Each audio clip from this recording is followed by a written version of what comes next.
What's up, Angry Ginger Army? What's happening? What's going on, guys?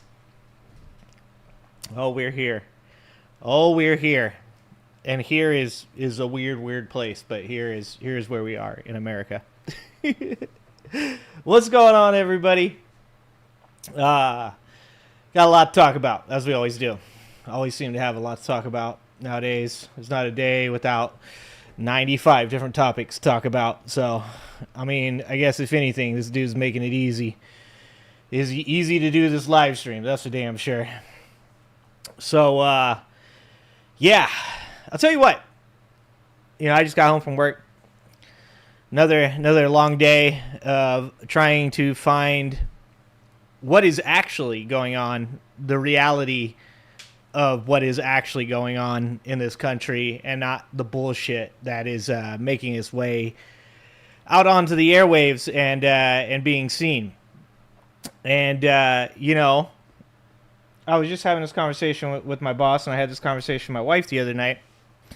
We were watching the new video of Matt Gaetz text messages on the airplane. If you guys haven't seen that, I think Adam Mockler did a video on that. You should check that out.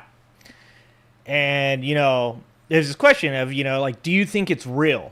Do you think it's real that Matt Gaetz got busted with these text messages?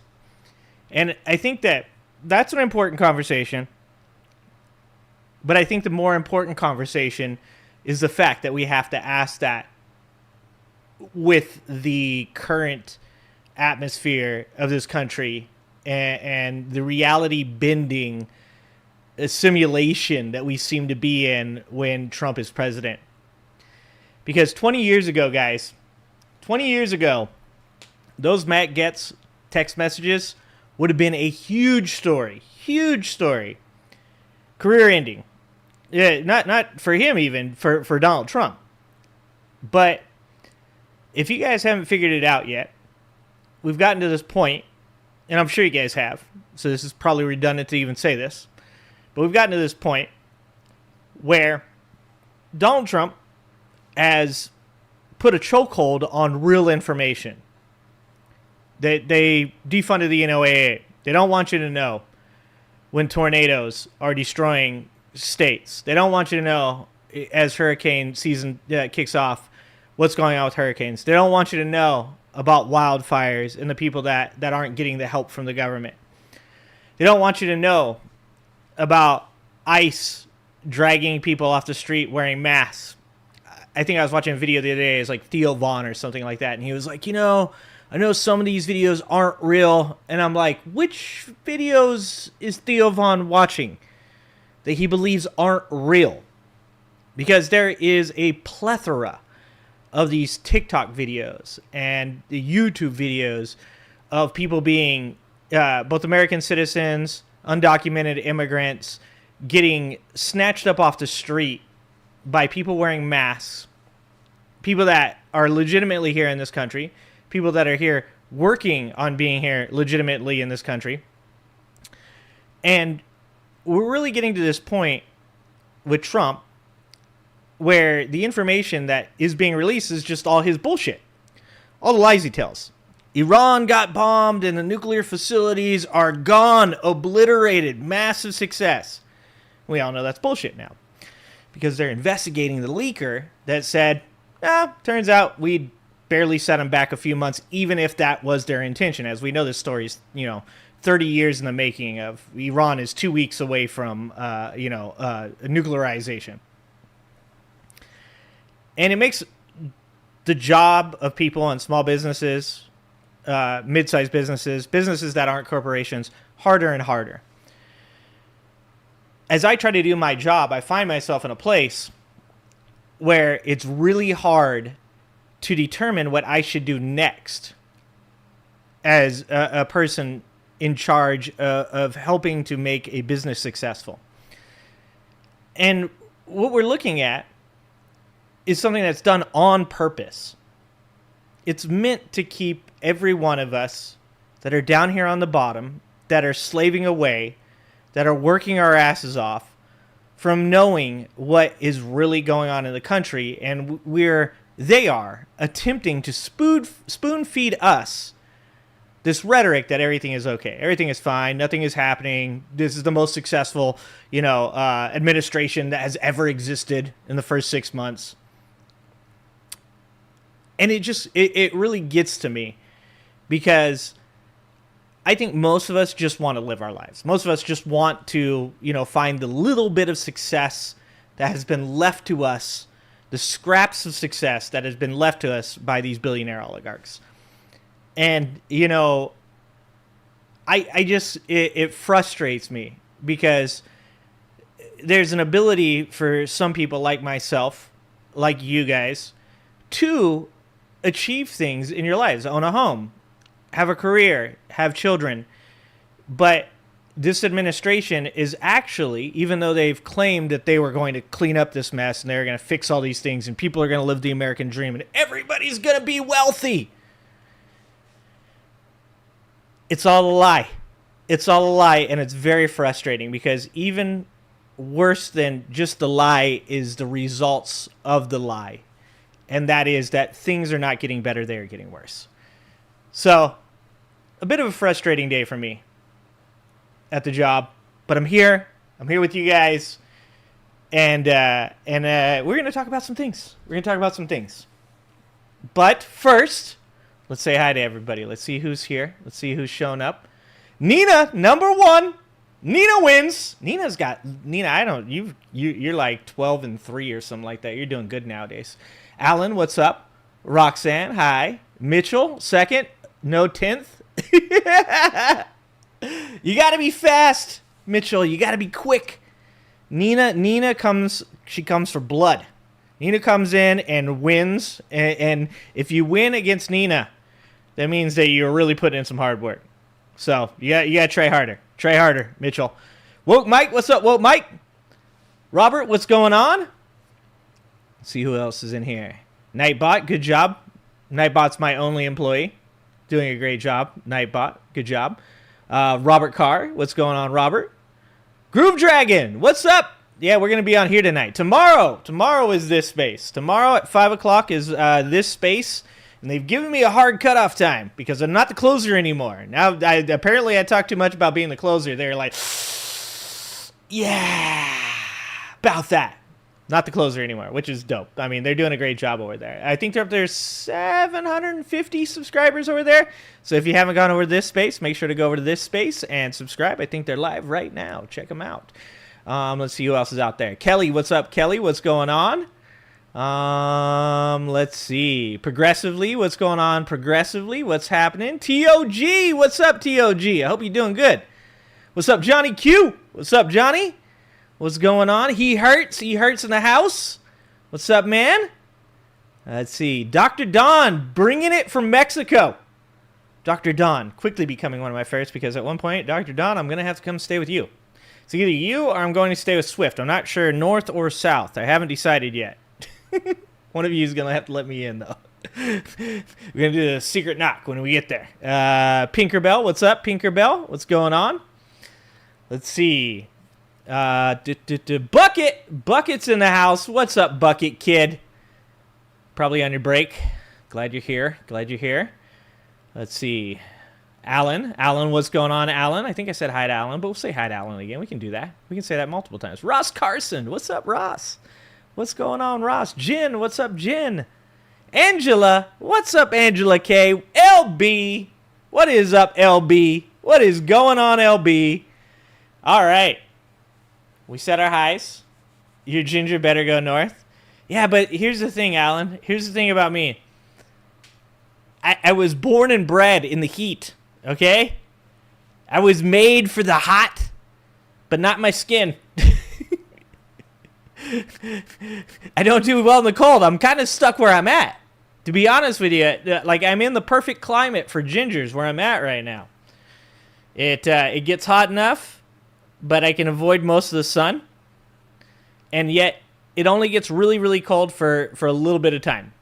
So, like a week, month, maybe 2 months. So, I'm kind of stuck where I am, to be honest with you. And being stuck in California, never a bad thing. So, I'm pretty happy with that. So, But I would like to sell my house and become a Mexican billionaire. That is what I'm going for. I don't think that our money is going to be worth more than Canada's. Currently it probably isn't, to be honest with you. So I think Mexico is my only way to go if I wish to be able to, you know, do more than buy a gallon of milk wherever I go. So we're going to have to work on this exit strategy. We're going to have to work on the exit strategy. What's up, Pep Talks? I enjoyed my vacation. It was very nice to disconnect. There's something about the ocean, guys. I'm going to be honest with you, for my evolution lovers out there. It's something about going to the ocean. There is a homesickness, I think, for human beings. When you sit on that beach and you stare at the ocean, you feel something deep inside. There's something inside of us that reminds us that this is where it all started. I feel that when I'm down there. I don't like to get in the water. But there's something about being on the beach, man. There's something about being on the beach that really just, like, it cures the anxiety. It makes you feel good. The sound of the waves coming in. It's just, there's something about it. I mean, climate change is going to probably make where I live the beach pretty soon, so I have that going for me. But there is really something about being there. So thank you, Pep Talks. And if you guys don't know, you need to go check out Pep Talks. Pep Talks has a great channel. Amazing channel. They should go check out. The dude is funny. He's a good dude. He covers the news. He does a little bit of what we do here, and he provides a space for people as a community to get together and enjoy themselves during a time where that is very hard to do. So if you guys haven't checked out Pep Talks, make sure to go over and give Pep Talks a sub over there. Petrazi, what's up, Petrazi? What's going on? All right. Sand, I hate sand. Pep Talks, not a fan. Not a fan of the beach. TOG, not a fan of the desert. I'm not a fan of the desert either. Grew up in I didn't grow up. I spent some years living in Slab City in the desert. It wasn't my cup of tea. It's warm enough, but it's not my style, to be honest with you guys. All right. So what do we got today? Let's take a look at what we got today. Look at that. Fucking professional. Straight down into it. Didn't need any help at all. Didn't have to call my wife. Didn't have to ask one of my kids to come down and help me out. Straight into the little me with the push of a button. Thank God for the Stream Deck. This is not a paid promotion. It's really helped me out. All right. So you guys know I watched my first Pissed Off Bartender video the other day. And I hadn't watched one since then. And this guy is obviously my brother from another mother just by looking at the picture of this man. So we got a video from him talking about Trump's failures in the Middle East. We got a little musical point where we're going to get to. Just like something in between. Just something in between.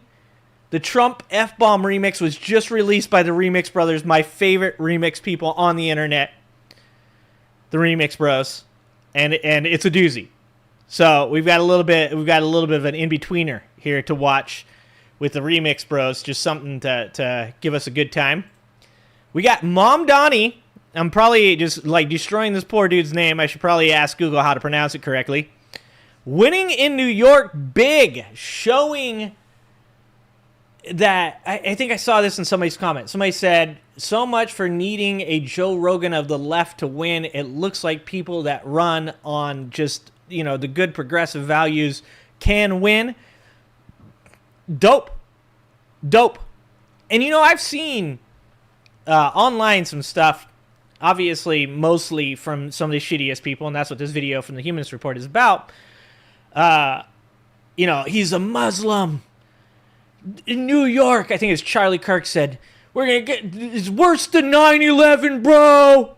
Worse than 9/11. Look, it's mask off for these people. They don't care.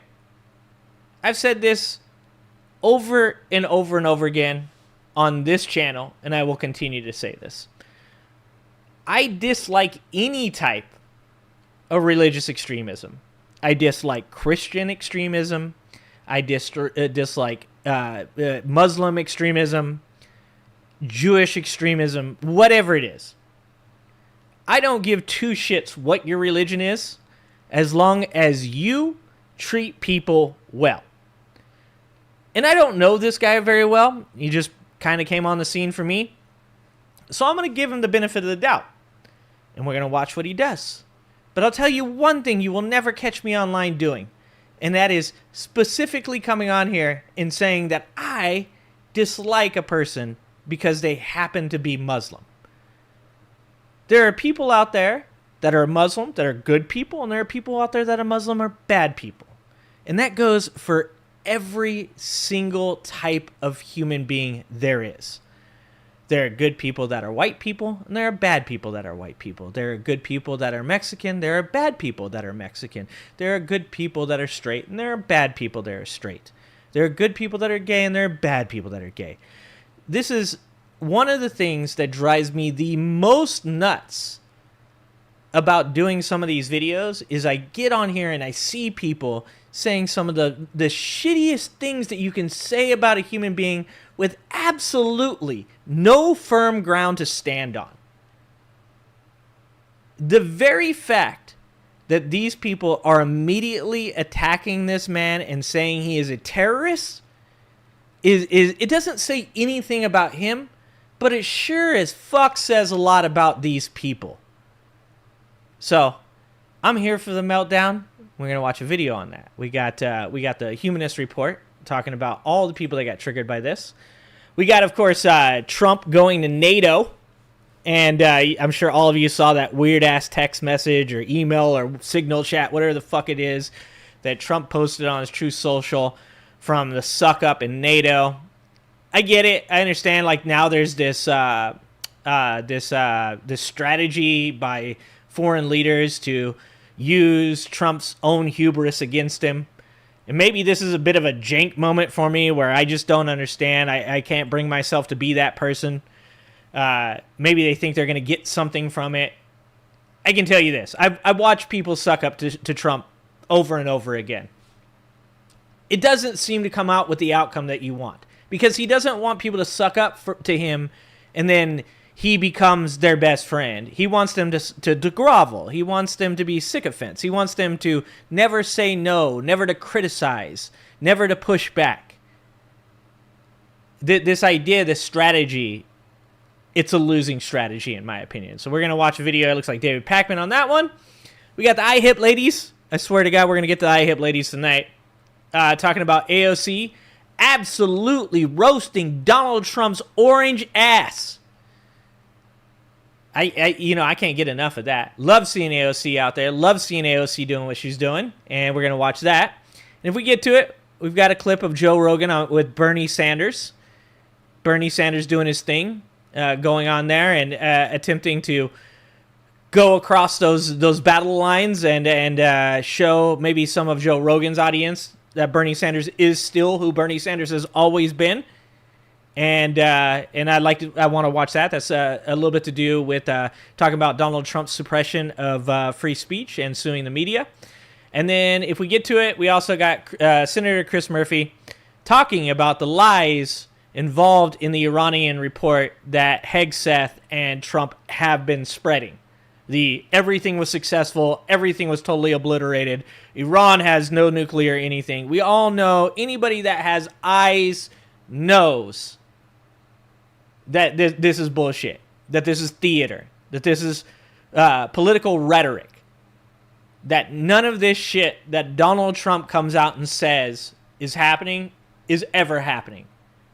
He's the guy that loses 24-10 and then tells everybody he won, and unless you're smart enough to get on the internet and go look up the score, you're going to walk around saying, "Oh, yeah, he won. What are you talking about? He won. No, I'm not going to go look at the video because I already know. He told us he won." So, we got plenty of videos to get to. Lots of stuff to look at. What's up, Luck Dragon? What's going on? What's up, Christina? What's going on? Got the Rational National over there on this space. Go check it out. Go say hi to the Rational National. Hit up this space and don't forget to hit the subscribe button. I will be over there tomorrow at 5 o'clock Pacific, 8 o'clock Eastern. So, If you guys are interested in catching me one more time this week before we get to the weekend show, don't forget to go subscribe to this space. Click the button, turn on the notifications, and yes, please do go over there and say hi to the Rational National. Show support. Say the Angry Ginger sent us over here to say hi. Okay? This is a stream about showing love to the people that are trying to get shit actually done. Not a bunch of people that just come on stream and say, I'm the most successful ever. We're not down with that. We want real results. I love the poorly educated. And he also I love Tesla. Loves Tesla. All right. Well, let's get this show started. Don't forget to hydrate. Got my coffee. No. LB. I've got my own show, LB. I've got my own show on this space. So for those of you guys who don't know, let's do that real quick. Let's go over there. Here. I want you guys to give them views, but I will pop over here so that way people know what is going on. This is this space. Weapons, and they are on the brink of achieving that. So imagine what they're doing now without nuclear weapons. The fear-mongering is off the charts from the guy who initiated this entire thing. That's it right there. Yes, they're on the brink of these nuclear weapons. Right there. That's this space. Just like in 92, 95, 2002, 2000. Let's give it, so, I'm on here every Thursday at 5 o'clock Pacific, 8 o'clock Eastern, and then you can also check out really cool other people, like the Humanist reports on it, Rational Nationals on it, Left on the Boxes on it, Devil's Advocates on it, and we're just building this space, right? We're just, Pastor Ben's on it. Pastor Ben is actually on right before I am, so if you like Pastor Ben, you can check out Pastor Ben's show, then you can watch my show right after, and then right after me, you're going to have a group of people from this space coming on. Matt the Letter Hack put this together. Really dope. So unfortunately, I will not be on the Rational National, but I will hopefully one day be able to talk to some of these guys and have conversations and hopefully pop into some of these multi-way, diverse conversations with many different voices from the left in which I'll get to participate. So, yeah, check it out. Check it out. So, this is them. This is this space. We'll put it in the chat one more time. That's right. Andrea. Andrea's on there, too. That's right. There we go. One more time. That is this space. Please go over there. Please hit subscribe. Drop a comment for them. Say something in chat. Tell them the Angry Ginger sent you. And we can get to these videos. All right. Let's see where we're going to start. Well, let's start with what... Let's start with this. Let's start with the good stuff. Let's watch Zohran Mamdani's win triggers colossal meltdowns from right-wingers and centrists because he's a Muslim. Like, Jesus Christ. I can't... Politics is exhausting. He's a Muslim! Like, Jesus Christ. Anyways, this is the Humanist Report, and this is his video. We're going to check this out. Don't forget to go over to the Humanist Report. Make sure you sub up to that. Oh, Bucket! Bucket with 10! Bucket! Thank you so much, Bucket. Thank you so much for the 10 memberships. Making the Angry Ginger Army strong. Thank you so much. Bucket, you are my hero, as you always have been. As you always have been, Bucket. All right, let's watch the video. I don't want to go here, but Gotham. If you've seen what Hold on. Let me guess. He's going to say something about dude being a Muslim. Batman is up against in Gotham and what the guy running for mayor is up against. That's what it reminds me of. They're taking Wall Streeters and make him walk out onto the ice in the East River as and hope, and then they fall through. Yep. I mean, there is a class warfare that's going. So what's happened here? Solid. I think it's a rich type. There's a division within the Democratic Party in New York City and New York State, and it's emblematic of the division that we see nationally. How far left does the Democratic Party want to go? We had Kathy Wild sitting in the chair you Solid were question. in yesterday. Solid she question. said the business community is terrified I mean, describing it almost as a panic attack. The new mayor, potentially, of New York is going to freeze the rents and everybody eats for free, so they don't have to worry. Look at Jim Cramer's face. It's so crazy. Look, I'm not going to sit here and act like what this guy just said isn't at least mildly hyperbolic. But let's just say that was what it was. Let's just say the New York mayor is going to make sure that everybody in his state, in his city, is going to be fed. They're going to be housed. They're going to get health care. They're going to potentially get more time off to spend with their family. It is absolutely fucking bewildering to think that middle-class Americans who consistently complain about how bad it is right now, how bad they're being treated, would be against that. It's fucking nuts, man. It's nuts to know that there are this many brainwashed fucking lemmings in this country that they would be against billionaires losing money, corporations paying fair wages, the people that are in the same exact boat as them, getting health care and time off with their family, women getting maternity leave. It's fucking mind-boggling. Terrified. I mean, describing it almost as a Me panic too, Luck. attack. The new mayor, potentially, of New York is going to freeze the rents and everybody eats for free, so they don't have to worry. Really? Yeah. But how about the rich? No. Do they get shot? No, yes. Let's bring in New York City business. He said, do they get shot? And that dude said, yes. Owner Richie Romero to react to this. What was your initial reaction when you heard about this victory? Honestly, I didn't sleep because I had to talk a lot of people off ledges last night that were calling me nonstop, moving out of New York, etc. Really? Moving out of New York. No, they weren't. No, they weren't. It's time to call them on the bullshit, guys. They're not taking their ball and going home. You know, one of my favorite things about California is when people say, all these businesses are leaving California. You know, the state that has a fuck ton of entrepreneurship. You know, the state that every time a big business leaves, multiple small businesses open to take the place. Yeah, I like living here. And I'm betting that if these fucks want to move out of New York, go to Florida, motherfucker. Go ahead. Because if you think that New York's economy is going to fall off a cliff, last I looked, New York as a city had like the 9th largest economy in the world.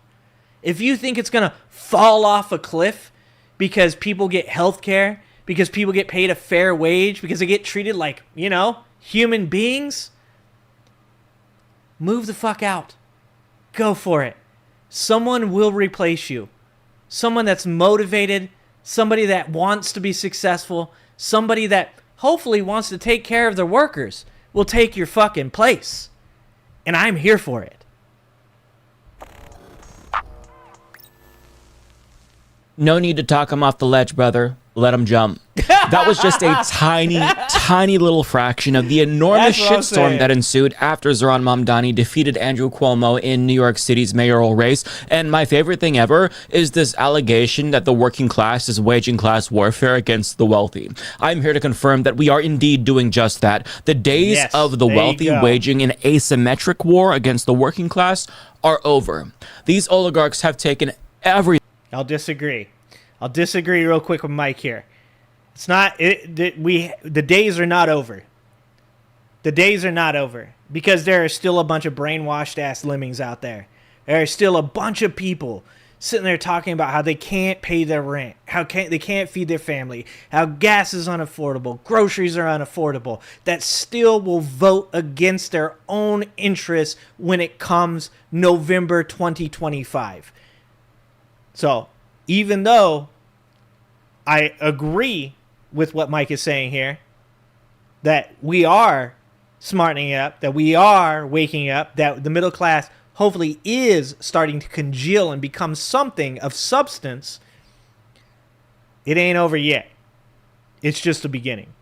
Everything from us, our financial security, our system of Right, governance, the habitability of our planet, our futures, and we are here to take it back from them. Reverend? And as panicked as they're feeling right now, they should feel thankful that it happened electorally, because with the way things were going, it felt like the peasants were on the verge of breaking out the pitchforks and foregoing the democratic process altogether, if you know what I mean. So in some ways, these wealthy slobs should be thanking Mamdani, because his method of change is preferable to a French-style revolution, which is what a significant number of Americans were ready for, since things have been going so bad, and seeing that they had no expectation whatsoever that our political system was even capable of producing a victory like this. But Mamdani's win has reinvigorated a portion of the population who is just ready to give up on America altogether, myself included, admittedly.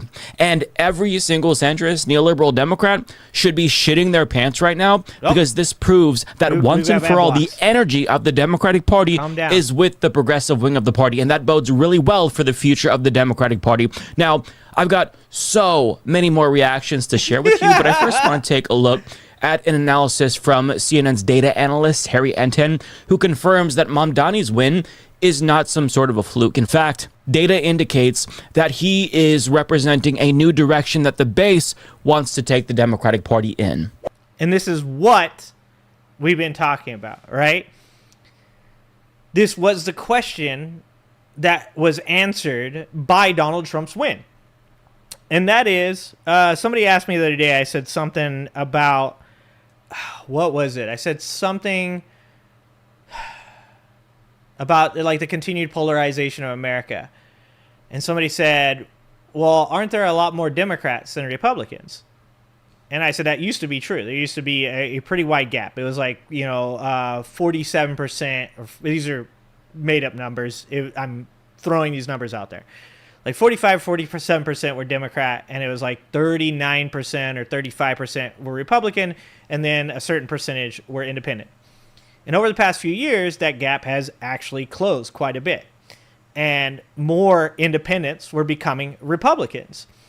And this is something we learned from Trump's presidency, is that this country, the reason these people are moving towards being Republican, or independents are becoming more Democratic, whatever it is, or more progressive, to be honest, not more Democratic, becoming more progressive, is because Trump's win showed people no longer are accepting of this kind of moderate, hey, we just, we live with the racists, we live with the homophobes, or the opposite side, the Republicans, these MAGA people saying, we don't want to live with the gays, we don't want to live with the Muslims.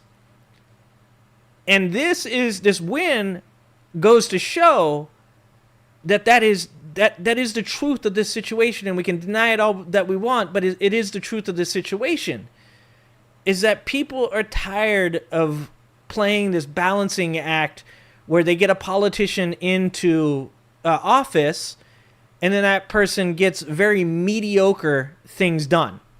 And I continue to say this on the stream, is that it's time for Democrats to wake up and recognize that if a Democratic president wins the election in 2028 and goes into office in 2029 and pulls the same bullshit that has been pulled by these Democratic presidents for all of time, and I'm not saying that I even dislike them, I'm just saying that was a different time where you only get these really small victories and you're not pushing people to get universal health care, single-payer universal health care, to not give UBI when we all know AI is right on our doorstep, when they're not pushing for forgiving college debt when we know it's extremely popular, then that's going to be the last Democratic president you ever see, because progressives, hard left-leaning Democrats will give up on this system.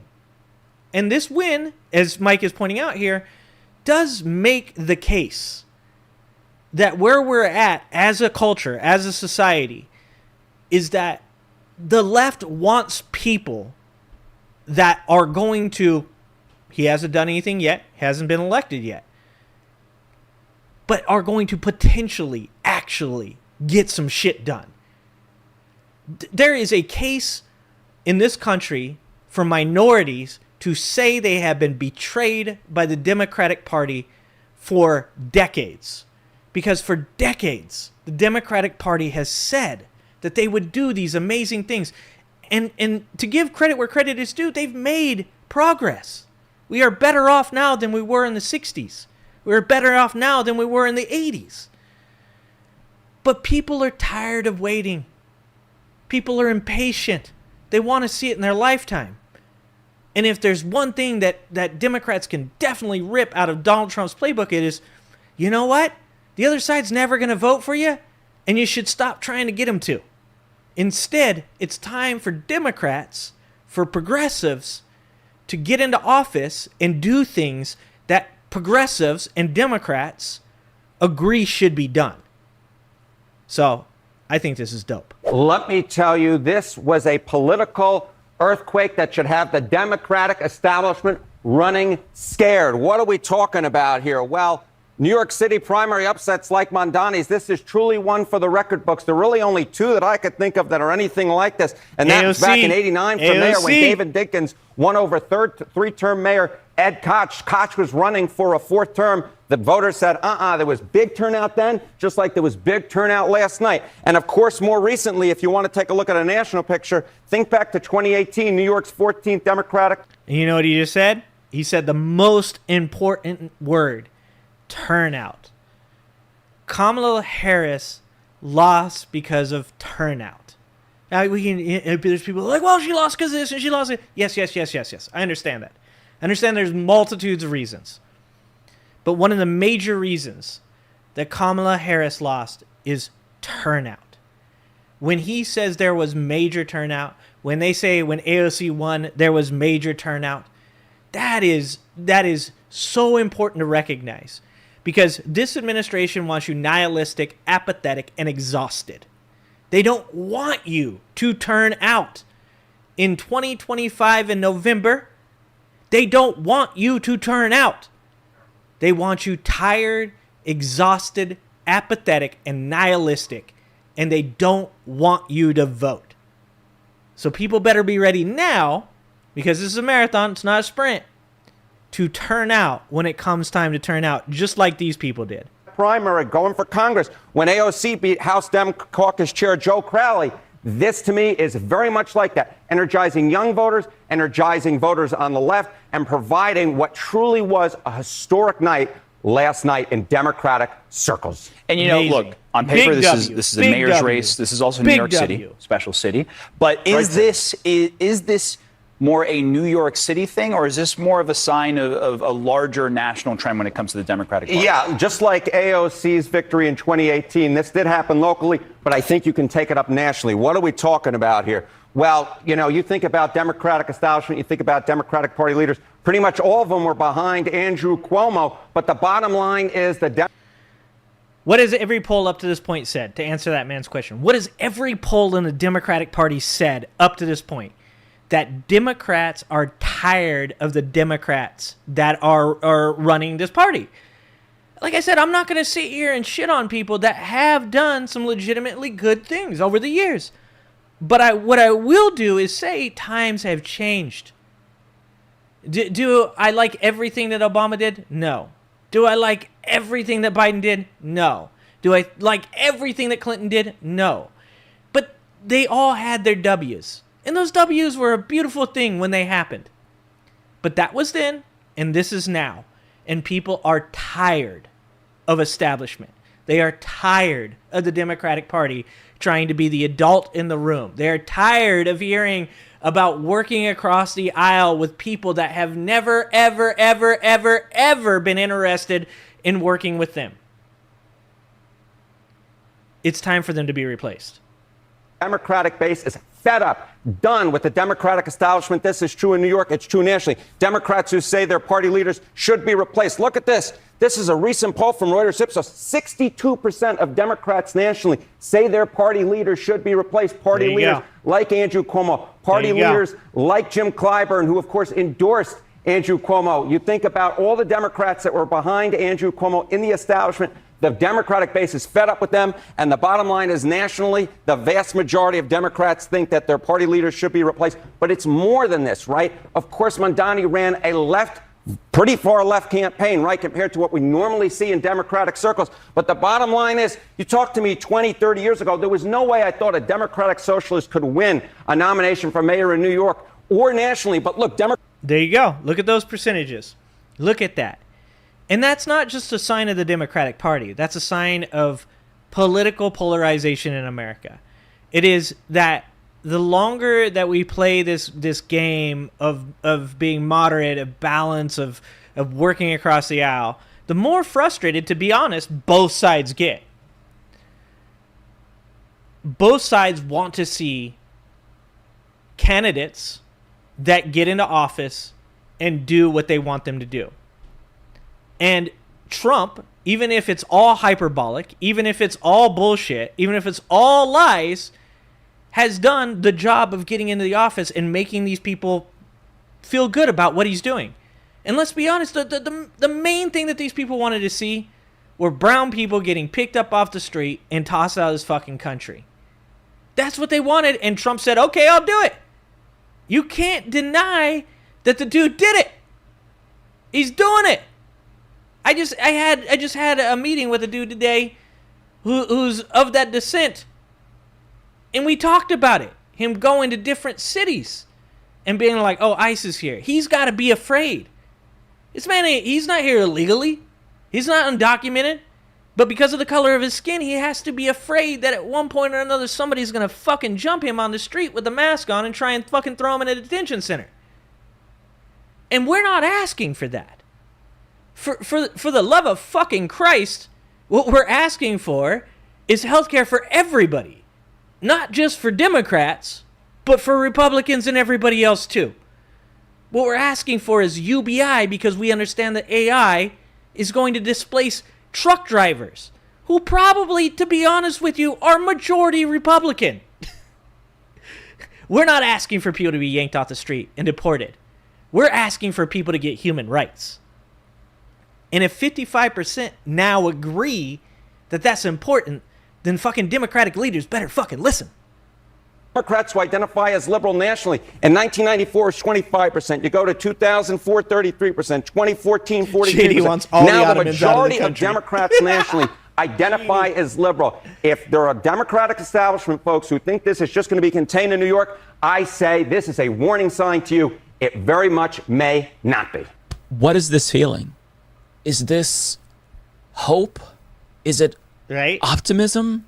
I don't know what to do with these emotions. The last time I felt this way was after Bernie Sanders won the Nevada caucus in a landslide in 2020. And I wish that I could capture this feeling and put it in a bottle and save it for when I need it the most. Because like this is a high that you chase after that you can never find. But I feel rejuvenated now, almost like this spark of hope has been reignited in my heart. And I know. But the one thing I'll say about that is this isn't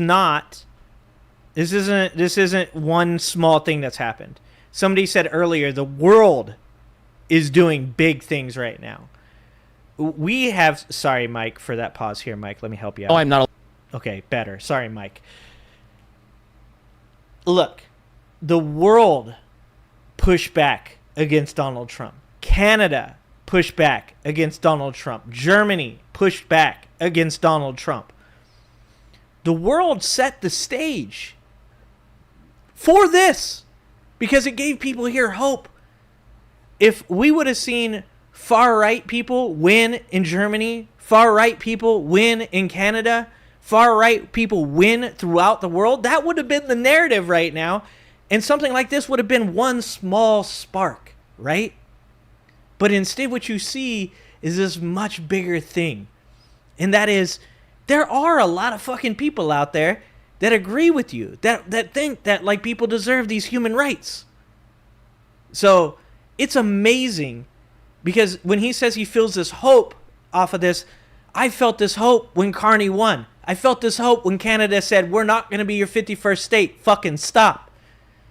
You know, like this is like more than just Mamdani winning. This is the world winning. This is the world saying, We are not going to go down this unilateral, authoritarian, autocratic, dictator bullshit road. Not again, not now, not ever. And it's the reason it feels so good is because I'm not sure that many of us thought that America could follow suit. And they did. It's fucking great. It feels good. Alone. I know you all feel the same, but I am forcing myself to be a little bit more cautious here because it's not over until it's over. And I say this because in 2021, socialist India Walton pulled off a shocking upset as well in the Buffalo Democratic mayoral primary, and she defeated the incumbent Byron Brown.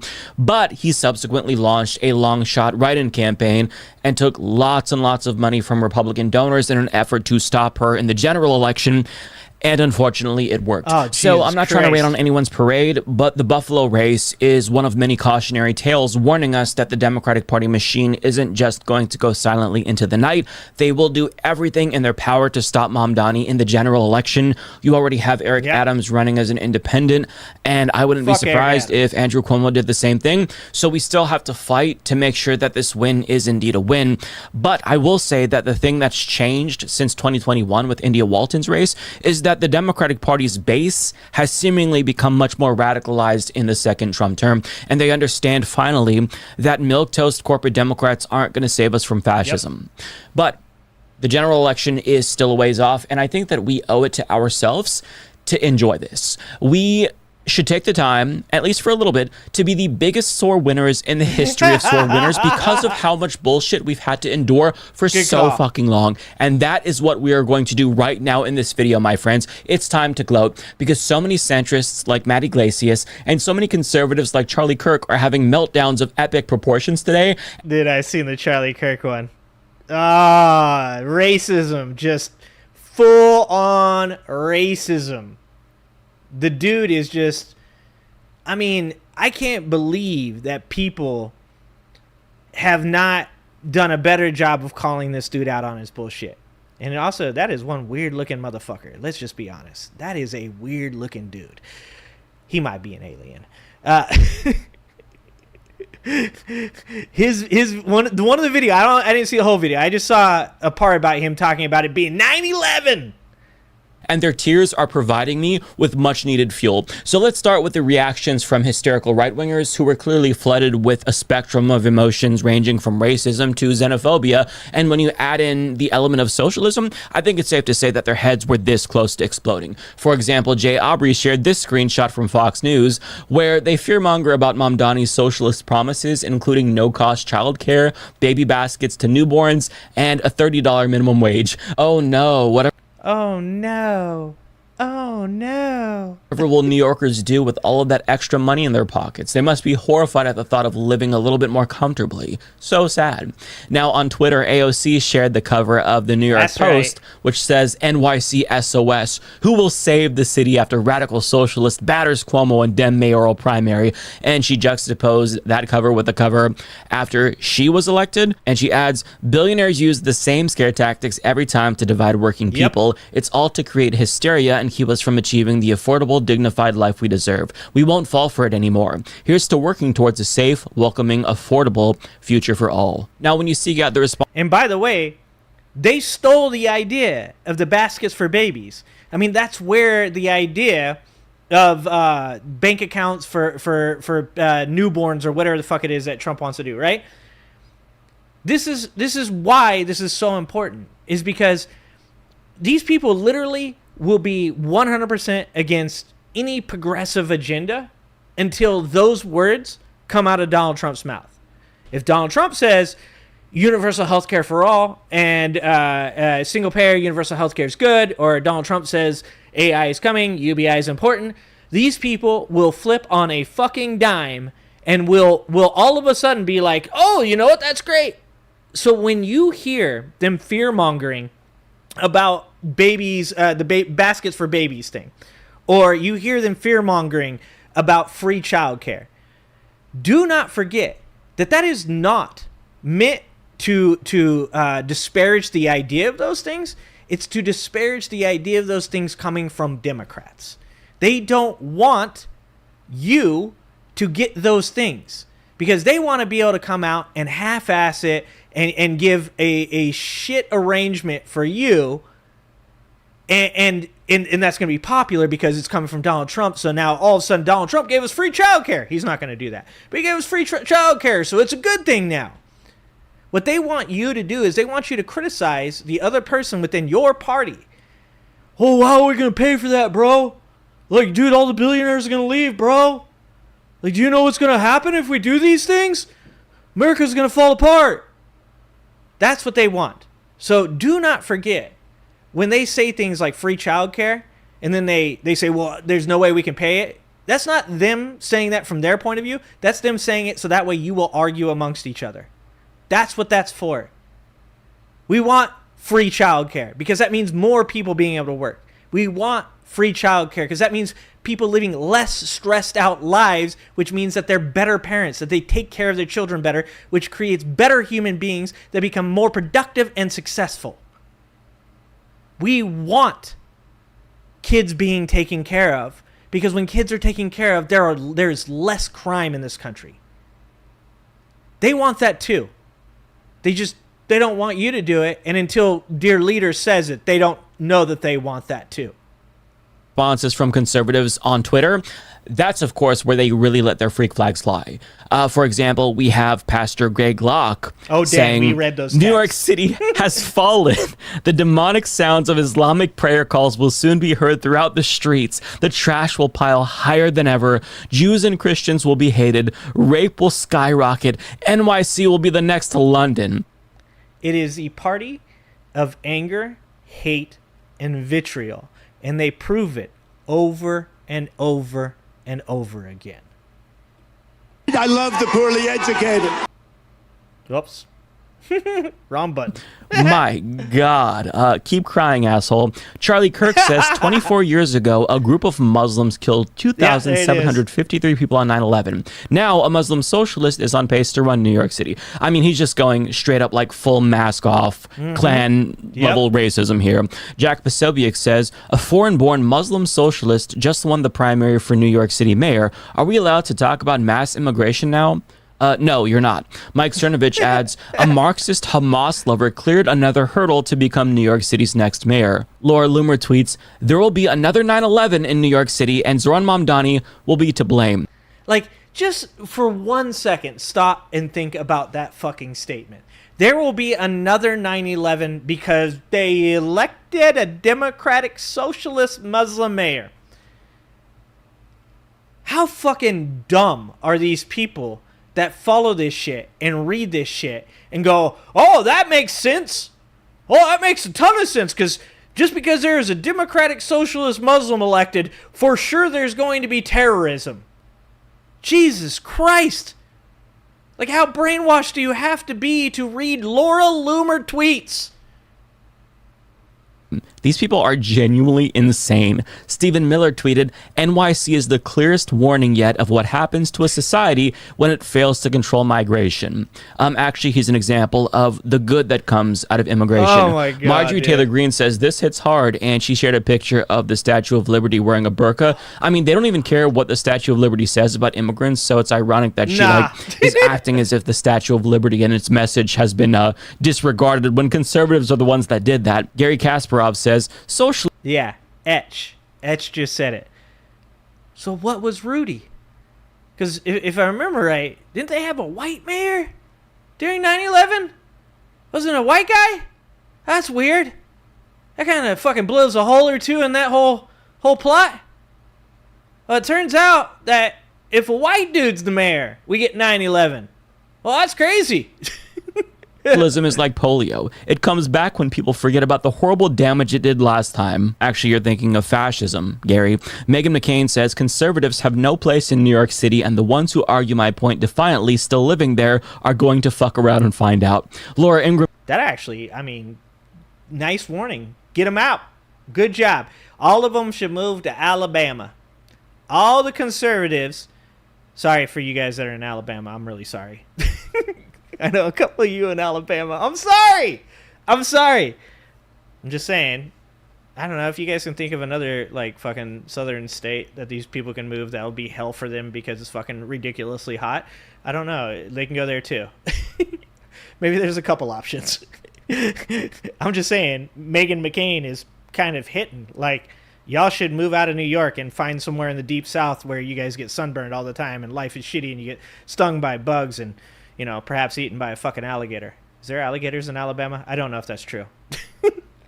Says, you think NYC's turn to socialism and communism is just a New York thing? It's not. Uncontrolled immigration, greenlit since the 80s by the Uniparty, is remaking every American community. We imported anti-Americanism, cultivated it in schools. Now comes the poisonous crop. Well, I, for one, can't wait to see that crop bloom even more, Laura. Ben Shapiro says, you did it. You finally did it, you maniacs. You blew it up. And he shared a picture of the Statue of Liberty on the beach from Planet of the Apes. I feel like this is much more restrained than what he's feeling internally right now. So he's trying to play it off jokingly, but you know, he's really nervous deep down. Ben Shapiro's been going through some shit. Let's be honest. That's a half-hearted tweet on Ben Shapiro's part. Ben Shapiro's been like trying to search his inner self to find out how he turned from being a forever no Trump, a never Trumper, into a Trump stan.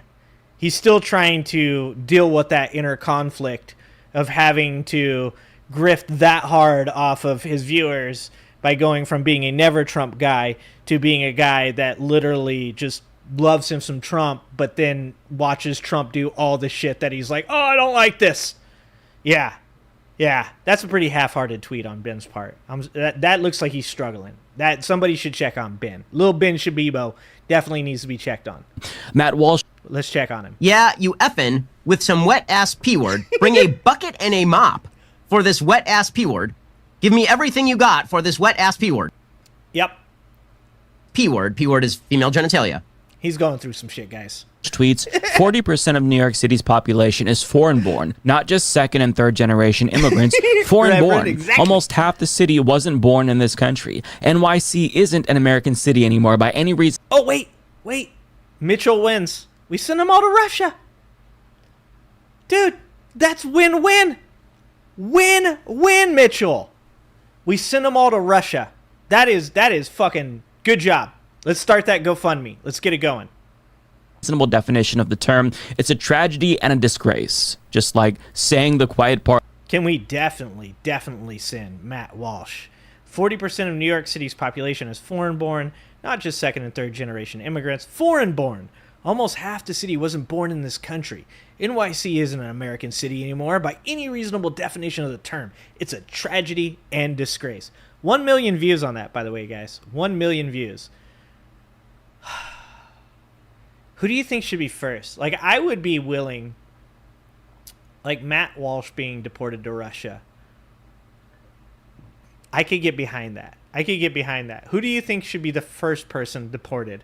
I mean, I know a lot of you guys are going to say Trump, but Trump's pretty old, okay? He's at end of life. The cognitive decline that we are watching from Donald Trump is readily apparent. Big Mac juice is going to be just like leaking down his orange ass face, and his makeup's going to be smearing and stuff anyways. So I know a lot of you guys that say Trump first, but I don't know if that's where we want to go. There are younger, more likely candidates. How about Charlie Kirk? Charlie Kirk, also a good one. Tim Pool. I'm just throwing them out there. You guys let me know. What you think. Out loud that he hates all immigration. And finally, Patrick Bet David chimed in saying Florida just got a little more crowded. Okay. Good luck. Shut up, Patrick, you dumb bitch. So as you can see, they don't know what they should be more. Okay. Shut up. And finally, like saying the quiet part loud that he hates all immigration. Dance? That's and finally, Patrick Bet David chimed in saying Florida just got a little more crowded. Okay. Shut up, Patrick, you dumb bitch. So as you can see, they don't know what they should be more mad about. The fact that he's a socialist or a Muslim or an immigrant, it's just all so triggering to them that they can't help but seethe with rage. I think that we can do better, though. We need a gay immigrant, trans communist vegan from outer space to win the next election so they really lose their shit. That's what I was just thinking. I was like, man, what do I need to do? Like, what do you guys think? Like, I could go vegan. I don't think I go vegan, guys. I'm gonna be honest with you. I can't do vegetarian, vegan. I eat a lot of meat. Muslim. I think there's something in Muslim in their religion that also says I can't like eat pork. I can't do that. Like I really like pig. I'm probably not the guy for this, apparently. I'm talking about levels of woke that will rip a hole in the space-time continuum. Because these same people, they just elected Donald Trump, a criminal rapist who tried to overthrow the 2020 election. I'm sorry, but they can permanently shut the fuck up forever about American politics. Yep. Their input should be disregarded in perpetuity. If you push for Donald Trump to become president, you have no right to complain about extremism or any candidate on the left ever again. These people are destroying this fucking country. So it's hilarious that they think we care at all about their hysterical opinions. Hey, conservatives, suck my dick. If I wanted to hear an asshole, I'd fart. We are not stopping until we find the reincarnation of Che Guevara in this bitch, okay? We're gonna give your dumbasses healthcare and education and childcare and a habitable planet, and you're gonna shut the fuck up and take it. But I'd be remiss to not talk about all of the liberals, the centrists, who are I was about to say. They're not talking to people like me and Mike. When they're saying this dumb shit, they're saying it to the centrist left, the moderate left. They're saying it, like I said, when the right is talking, they already have a captive audience in conservatives. They already have hate-filled, angry, vitriolic people. They don't need to keep reminding these people to be hateful. They've already got them revved up and ready to go.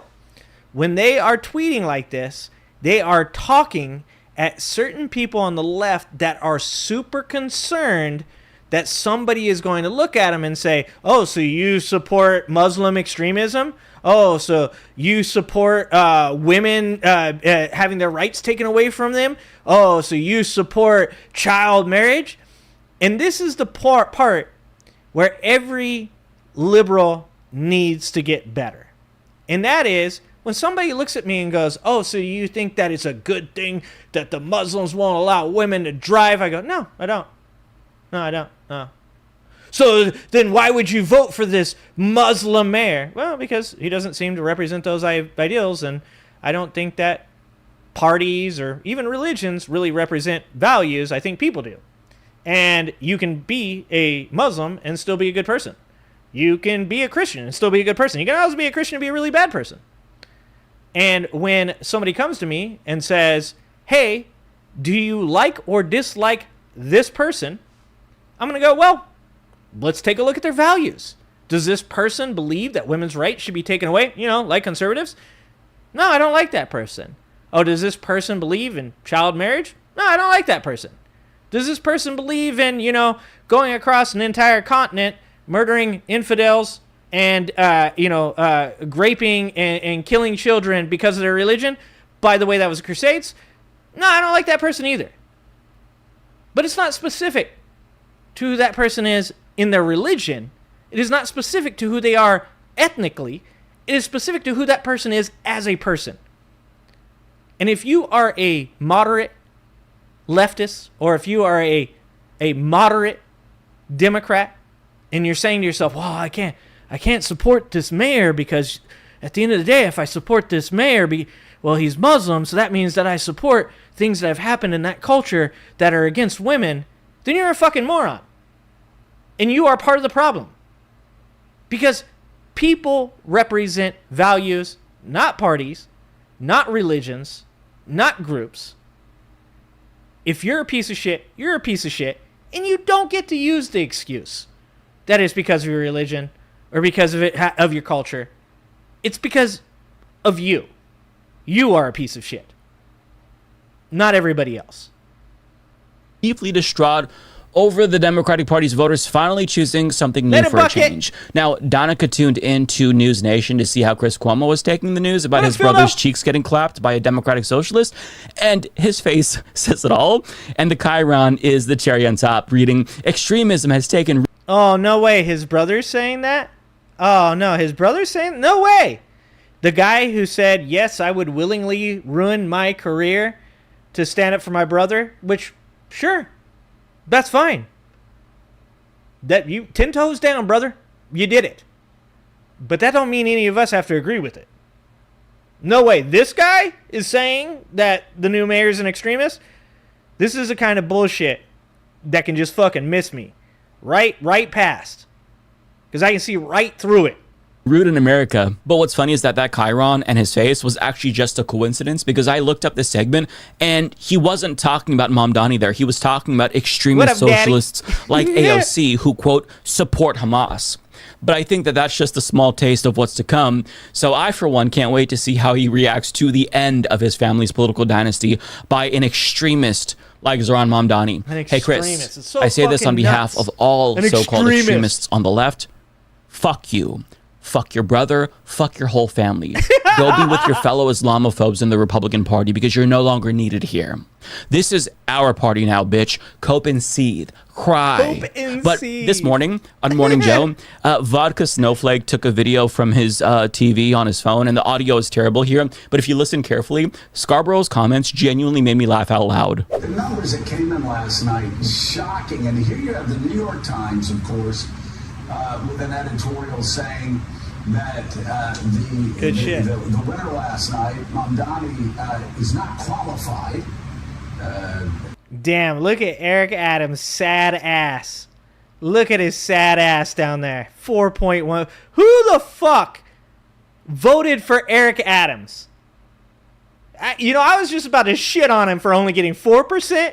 And then I thought about it for a second. I was like, how the fuck did this guy get 4%? And if you think that I'm like, the winds have changed, go back and watch my fucking videos. Go back and watch my videos. Before Eric Adams had gone through his whole Trump fucking change. I was saying it before. Corrupt is corrupt. I don't give a fuck if you're Bob Menendez. I don't give a fuck if you're Donald Trump. Corrupt is corrupt. If you did some shit that has made life worse for the people of your country, then, in the words of Mike, eat a dick. And then you have the Wall Street Journal, of course, just saying this is no time to elect a socialist. I'm more of an extremist than he is. Saying he's all for globalizing the infantata. I'm gonna laugh every time I say that shit. Yeah, that's. I don't know if that's why a lot of people in New York socialists who's saying he's all for global. The winner last night, Mamdani, is not qualified. And then you have the Wall Street Journal, of course, just saying this is no time to elect a socialist who's saying he's all for globalizing the infantata. I mean, yeah, that's. I don't know if that's what a lot of people in New York City think they need right now, but it sure looks like that's what they think inside the Democratic primary. Yeah, it is truly a stunning result in New York. Mamdani wants to globalize the infantata. Yeah, what the fuck is that? That's what I'm sitting here saying. Oh, I love that so much. I think what he means is that Mamdani wants to give cribs to infants. Ta-da, yeah. We did it. Something like Yeah, I'm like, what the fuck is he saying? That. At least it sounded like he said infantata, but it made me laugh hysterically, unreasonably so for some reason. But I love how he's trying to remain calm, cool, and collected as if he's not dying inside. And part of it is, I think he's trying to not get into a leftist Cope compilation, but unfortunately for him, he gave us just enough to make the cut here. I'm so sorry, Joe. And while I was looking for the full version of that clip to get better audio, I couldn't find it, but I did find another point where he brought up Mamdani, and guess what he referenced once again? Nothing. Well, listen, I think we're going to hear more, Rev, about him saying that some people who say they need to globalize the infantata is not a bad thing. Is not anti-Semitic. I think we're going to be hearing an awful lot more about that. We're going to be hearing about his economic plans, a socialist in New York. There's going to be, I think we're going to have a very competitive, interesting general election. He is. What a bitch. So goddamn mad, but he's trying so hard to not sound like it. Hey, Joe, go back to the Republican Party, my friend. We don't want you here in the Democratic Party. The Democratic Party base doesn't agree with you. They agree with Zoran on the issue of Israel-Palestine, and your disingenuous anti-Semitism allegations aren't persuasive to anyone anymore. They only make you look desperate. So get the fuck back to your own party. See, the problem is that these center-right Republicans, they all fled the Republican Party once the GOP went full fascist, and and then they pushed leftists out of what should be our party, when they should have been trying to take over the Republican Party, not the Democratic Party. That's See, not a bad point. we have to do everything in our power to drive these people out of the party, kick their asses to the curb, and then lock the door behind them. Because for so long, the left has been the ones who've been marginalized, who felt like they weren't welcome in the Democratic Party. But now is the time to make it clear that they are the ones who aren't welcome. This is our party now. But I've got to be even more clear about this. Again, Joe Scarborough, you are not welcome in this party. I don't care if you consider yourself a Didn't Joe Scarborough eat that orange ass? Didn't he give him a rim job like right after he won the election? Him and that lady, the other one, I forgot, his buddy. A moderate or what you identify as, there's no room for genocide denialism in this party, so fuck off. But I've got even more reactions from centrists who seemingly hate socialists more than fascists. For example, we have this Twitter user reacting to the DNC chair congratulating Zoran, saying, "We're congratulating a socialist? We're so cooked." Lauren Summers says, "I am profoundly alarmed about the future of the DNC and the country by yesterday's NYC anointment of a candidate who failed to disavow a globalize the Intifada slogan and advocated Trotskyite economic policies. I hope candidate Zoran Mamdani, who showed great ability to learn and adapt during his campaign, will continue to evolve in ways that provide much needed reassurance to people committed to a free from prejudice market economy as an American ideal." Fuck off. Gen X Girl shared this exchange with Drew Pavlo, who says Zoran's election is a catastrophe for Western civilization. We are losing our country. And then somebody responds saying, "You're not an American." I was gonna say that motherfucker isn't even American. Isn't he British? This is the kind of shit that drives me nuts about the fucking internet age. Like, what was that fucking alpha male fucking idiot? That fucking garbage ass, fucking out of shape, ain't never had fucking the feeling of being a fucking like alpha anything his entire fucking life. And he's like, "Oh yeah, I'm fucking Australian." But I'm #1 Trump fan. That fucking girl, I did that video. I have that video of that girl that got Trump fucking tattooed across her forehead. And then you watch the videos and she's in fucking Britain. And you're like, this is why I hate the internet. I mean, there's a lot of reasons I hate the internet. But it's like, you're not even fucking here. And people are like jerking off. They're like, yeah, this guy's a big Trump supporter. He can't fucking vote. And then he responds to that saying, "I am spiritually," Jesus Christ. Nick Adams. Max Abrams says, "I have never wanted less to do with the Democratic Party." Fine, then fuck off. Liz Wolfe says, "I don't think the Zoran stands realize just how fucked this city will be when all the high earners migrate out of Jersey and Connecticut. You cannot act so entitled to other people's earnings and expect them to not put up a fight. That's what the rich people are doing to poor people. Yeah, fuck them. Dipshit." And Zoran Mamdani, I think, specifically said that he wants to make the tax rate for rich people in New York City the same as it is for New Jersey. So good job there looking at his policies, dipshit. You're just like knee-jerk defending rich people as if that makes you the reasonable one. It makes you the unreasonable one, Liz. No, don't say you have wannabe MAGA heads in the Netherlands. Is there nowhere that's safe on this globe? Is there anywhere on this globe that is safe? So shut the fuck up. Matt Iglesias chimed in saying, "I certainly hope he follows the Fetterman Gallego Katz client trajectory." Yeah, that's not surprising coming from somebody who's never had a good take in his life.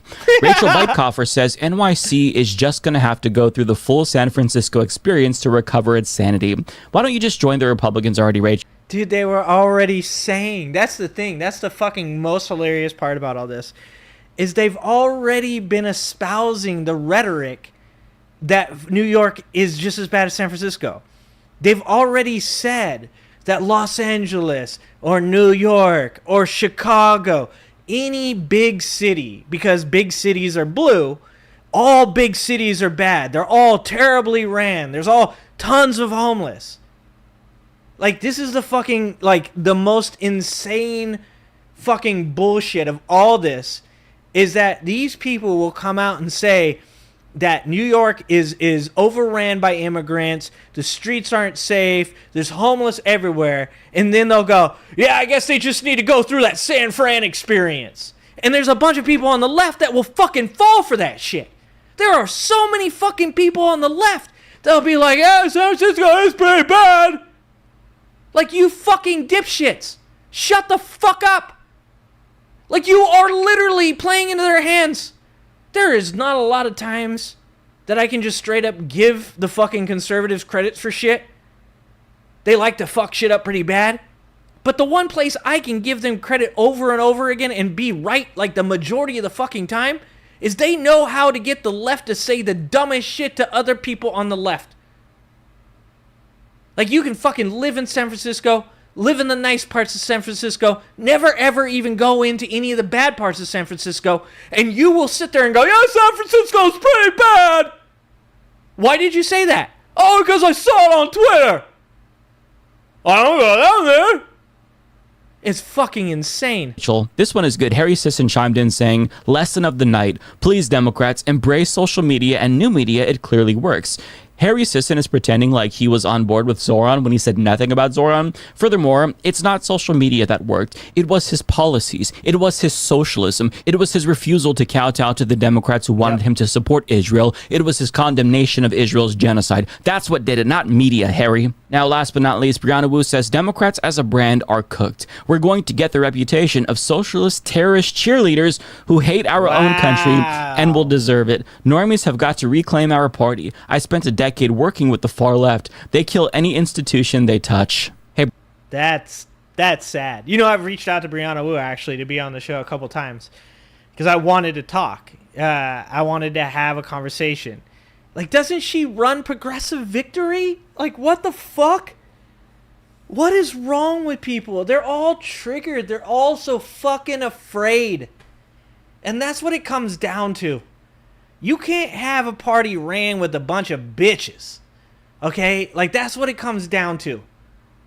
Like, every one of these fucking people are so scared. And I'm not, like, I'll sit here and say to you guys, during this video, I said this. I said, like, I'm not going to shit on Obama for his W's. He got some W's. He got some L's, too. I'm not going to shit on Clinton for his W's. He got some W's. Got some L's, too. It was a different time. All of these people are looking back on Obama, on Clinton, on Biden, and saying to themselves, like, yeah, like, fucking, that's the plan. We got to go back to that. We got to go back to that. And they're completely fucking forgetting. Fuck, I forgot. Forgetting what the fuck had happened 8 months ago. Like, are these people alive right now, or are these fucking bots tweeting? I'm with you. If you would have asked me a year ago if the better thing to do was to be moderate and play between the 45s, or to embrace the values that I truly do believe in, which is the winning strategy, I would say as a guy, go, hey guys, you know, let's look back at Biden. Looks like what worked for Biden was being milquetoast. It looked like, you know, being a moderate. And hey, you know, he did get us some wins. He forgave $200 billion in college debt. You know, he was much more progressive than we ever thought he was going to be.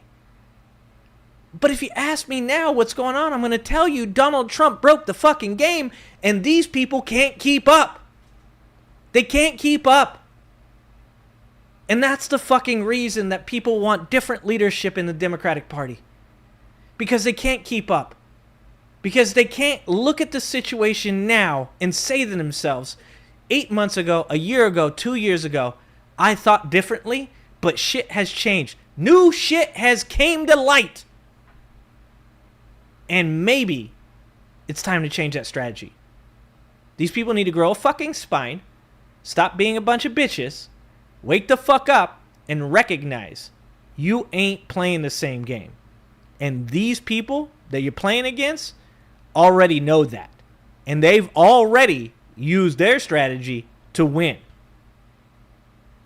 That's where we're at. Brianna, you're the one supporting terrorists, and Night, it's our Rev. party Appreciate now, you, so Rev. fuck you. What up, 5 I Alarm? honestly, I could read these comments all day. If there was a way to liquefy these tweets and inject them into my veins, I would actually do that, literally, because this is better than drugs. I just cannot get enough. I could read these comments all day.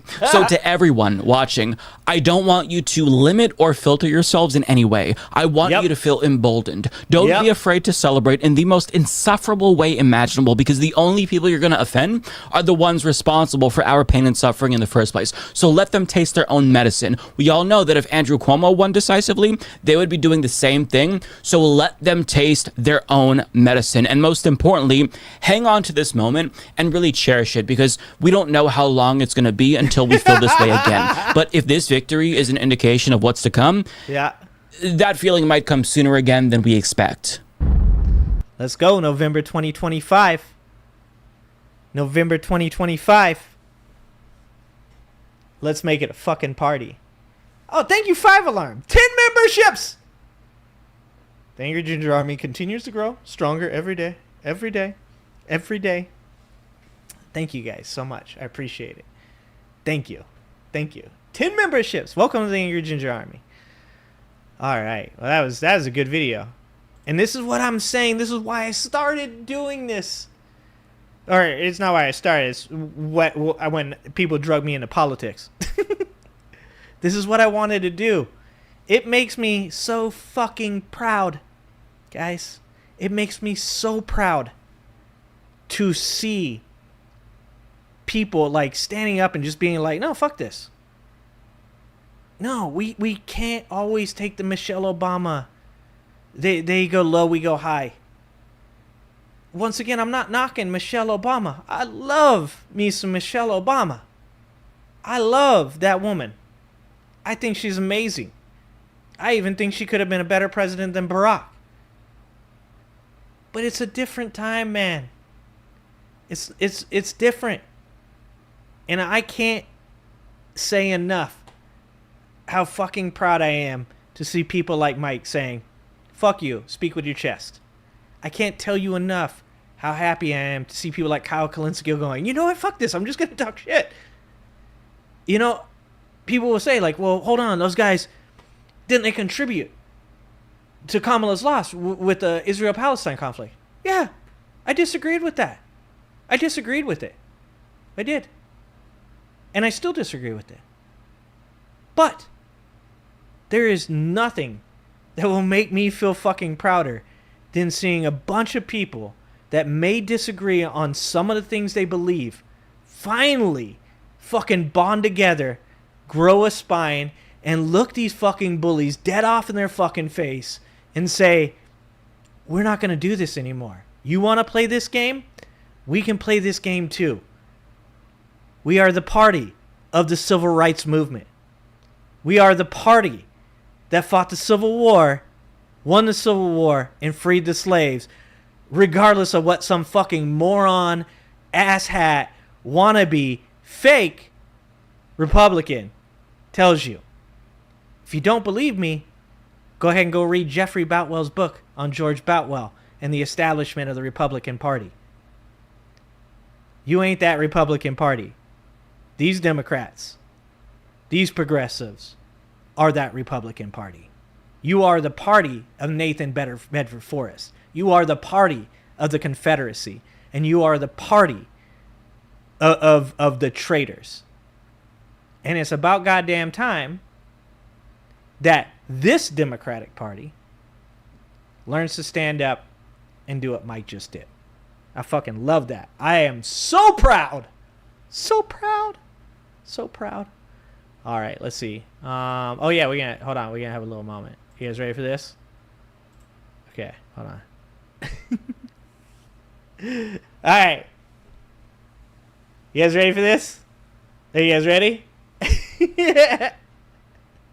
Are you guys ready? Kevin, you're a troll slayer. Here, Kevin, we'll make sure Kevin gets just for that name. Okay, don't slay all my trolls though, okay? Because remember, I like to talk shit to my trolls. Where are you at? Add moderator. There you go. Boom. You can slay trolls now, but not remember to let me shit on them. I like fucking with my trolls. All right, you guys ready for the You guys ready for a little musical break? You guys ready for the musical break? You guys ready for this one? I hope you guys haven't seen this because this is amazing. This is amazing. No, it's great, though. We basically have two countries that have been fighting so long and so hard that they don't know what the fuck they're doing. They don't know what the fuck they're doing. They don't know what. And there goes the monetization. You understand that?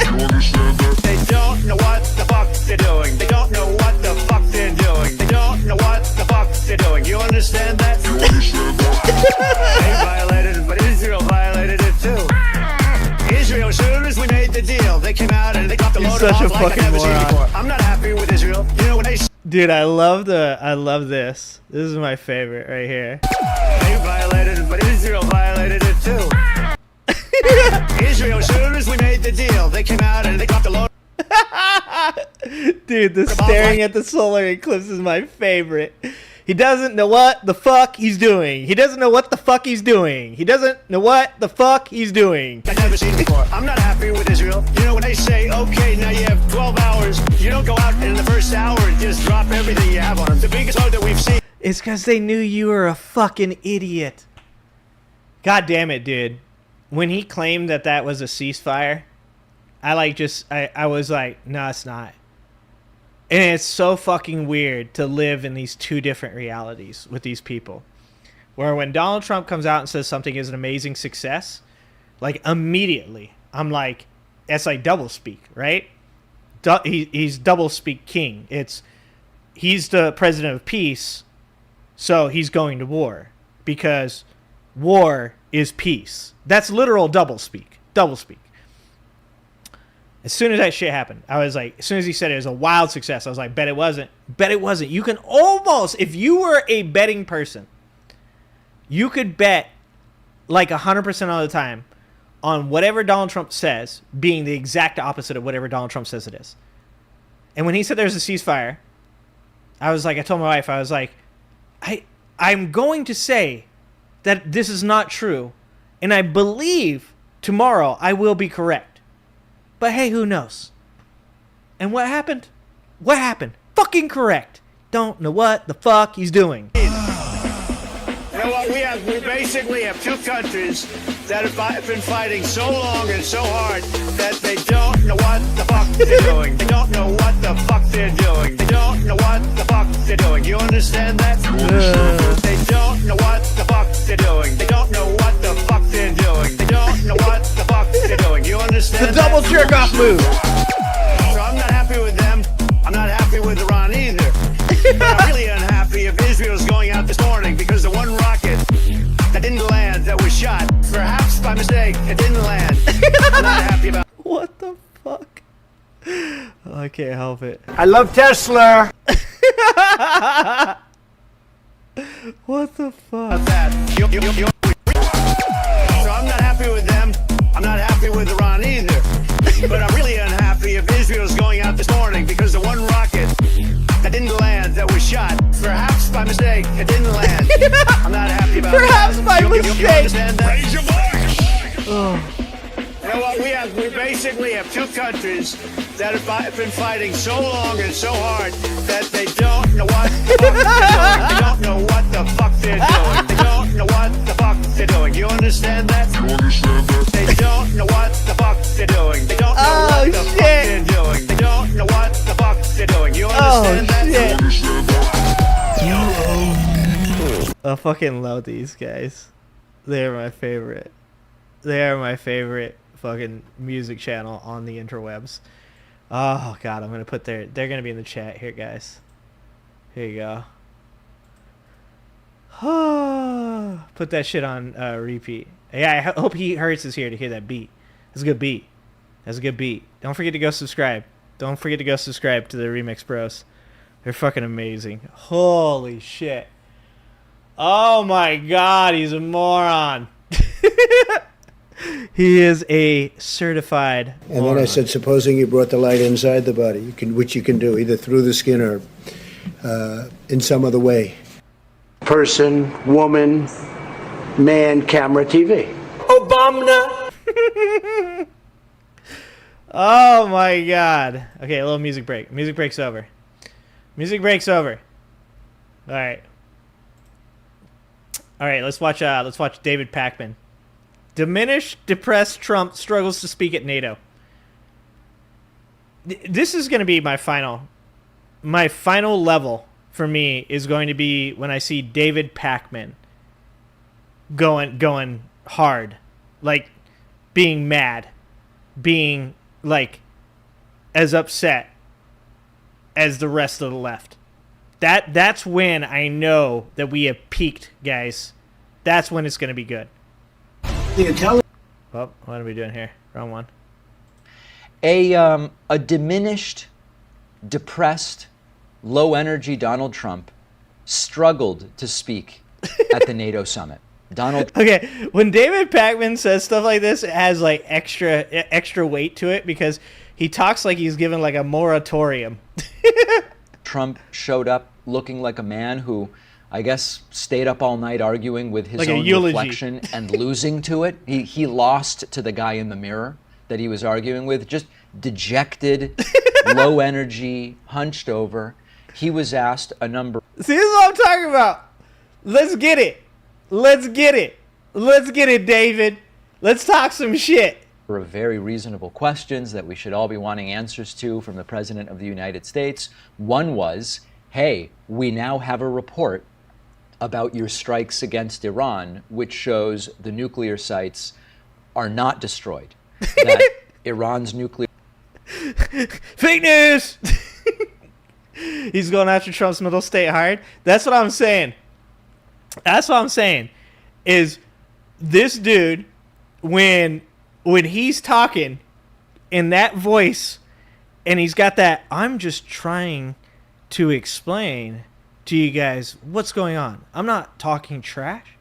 I'm just saying that what is going on with Donald Trump right now is he's mentally insane. That shit is actually a little bit heavier. Like, it's low-key a pretty good burn. Nuclear program has been set back on the order of a few months. What do you think? And Trump goes, they don't know.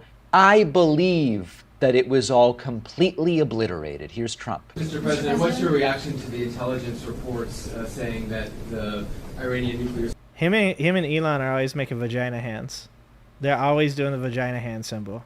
Every time. President, what's your reaction to the intelligence reports saying that the Iranian nuclear sites were only partially devastated, not entirely? Yeah, well, they said it was actually, the report said it could have been very, they don't know. I mean, they did a report. I could have Pete talk to it because his... He just said they did a report, and then he said they don't know. Bro, do you know what a report is? Do you know what a report is? I love the poorly educated. Oh, my God. This is an island surrounded by water, big water, ocean water. Yeah. You know what report Donald Trump definitely believes? You guys want to know the report that Donald Trump 100% believes? In Springfield, they're eating the dogs, the people that came in. They're eating the cats. They're eating the pets. That it was a report, guys. That's his department report. Did the report. Actually, the report said it could have been very. They don't know. I mean, they did a report. Hold on, one more time. Let's get that one more time. Partially devastated, not entirely. Yeah, well, they said it was actually, the report said it could have been very. They don't know.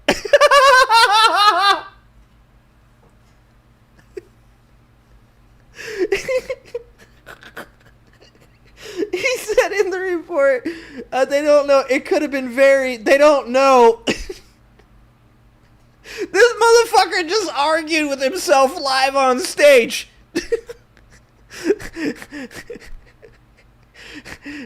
Holy shit.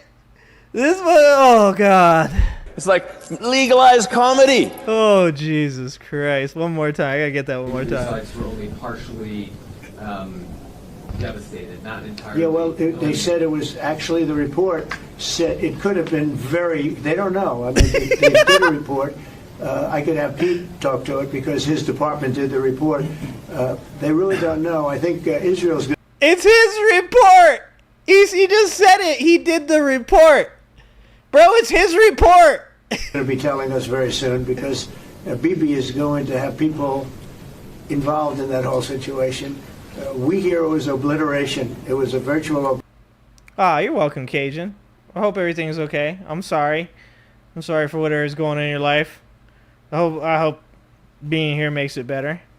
Obliteration. When you take a look at the ground above, don't forget the flame is all underground, but everything. Sorry, Kat. Sorry, Kat. We gotta go back. I just heard that, and like as I was seeing what Kat was saying about having that song in her ear now. I'm sorry about that, but it is a good song. It is a good song. We gotta go back because I just in my left ear ball I just heard him say something again.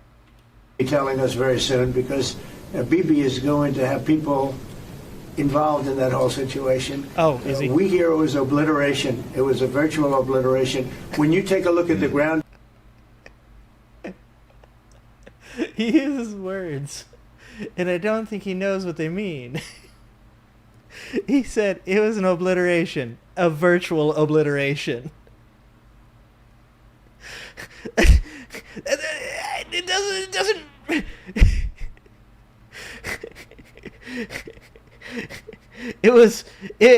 Did you kill that person? Yeah, I killed them. I virtually killed them. Wait, did you or did you not? Bro, what the fuck does that mean?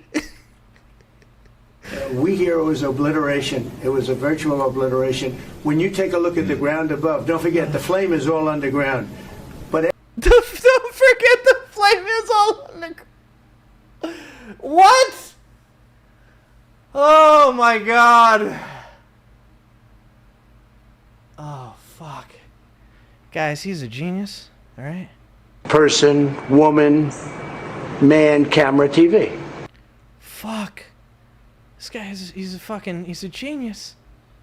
He's a genius, guys. Oh, the flame's actually underground, guys. You guys don't know about the obliteration. Because you can't see the obliteration because you can't see the flames. The flames are underground. God damn it, guys. If you could see the flames that I can see that you can't see, you would know that it was virtually an obliteration. The fuck?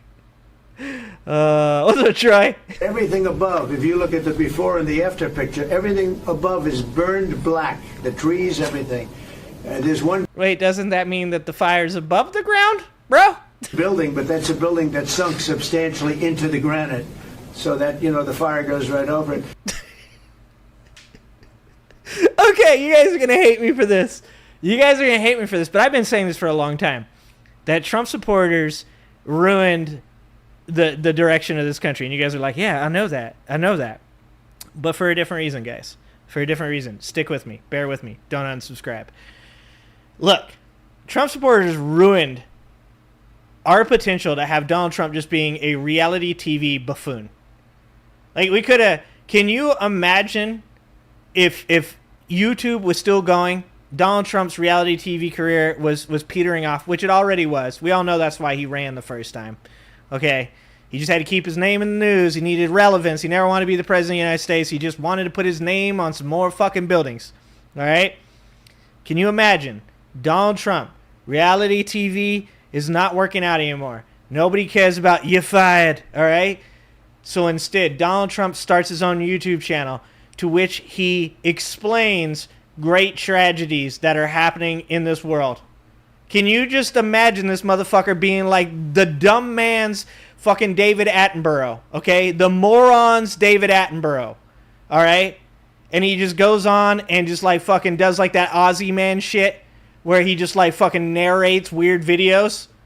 Dude, we lost out on so much comedy gold, guys. And once again, we can lay this at the feet of Trump supporters. Jesus Christ, it could have been so good. Oh my God. It's burned black. The trees, everything. There's one building, but that's a building that sunk substantially into the granite, so that the fire goes right over it. I believe it was total obliteration. I believe they didn't have a chance to get. Wait, was it total obliteration or virtual obliteration? Which one was it? Anything out because we acted fast. If it would have taken 2 weeks maybe, but it's very hard to Bro, they removed all the nuclear material because he was tweeting about it like a fucking week before. remove that kind of material. Very hard and very dangerous for them to remove it. Plus, they knew we're coming. And if they know we're coming, they're not going to be down there.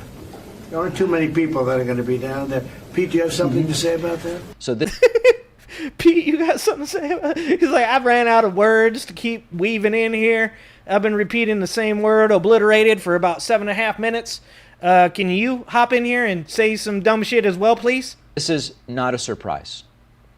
As Trump has told us many times, he's the expert when it comes to assessing complex battlefield. Okay, either David has allergies or he might be toking the ganja. This is going to be honest. That's my assessment. This is not defamation. David, do not sue me. Do not sue me, David Pacman. I'm just saying, it's either that's a tough allergy day or you've been toking the ganja. Just throwing it out there. Field damage through satellite imagery and working in concert with nuclear experts and former inspectors. Throw it all in the trash, flush it down the toilet. Trump knows better.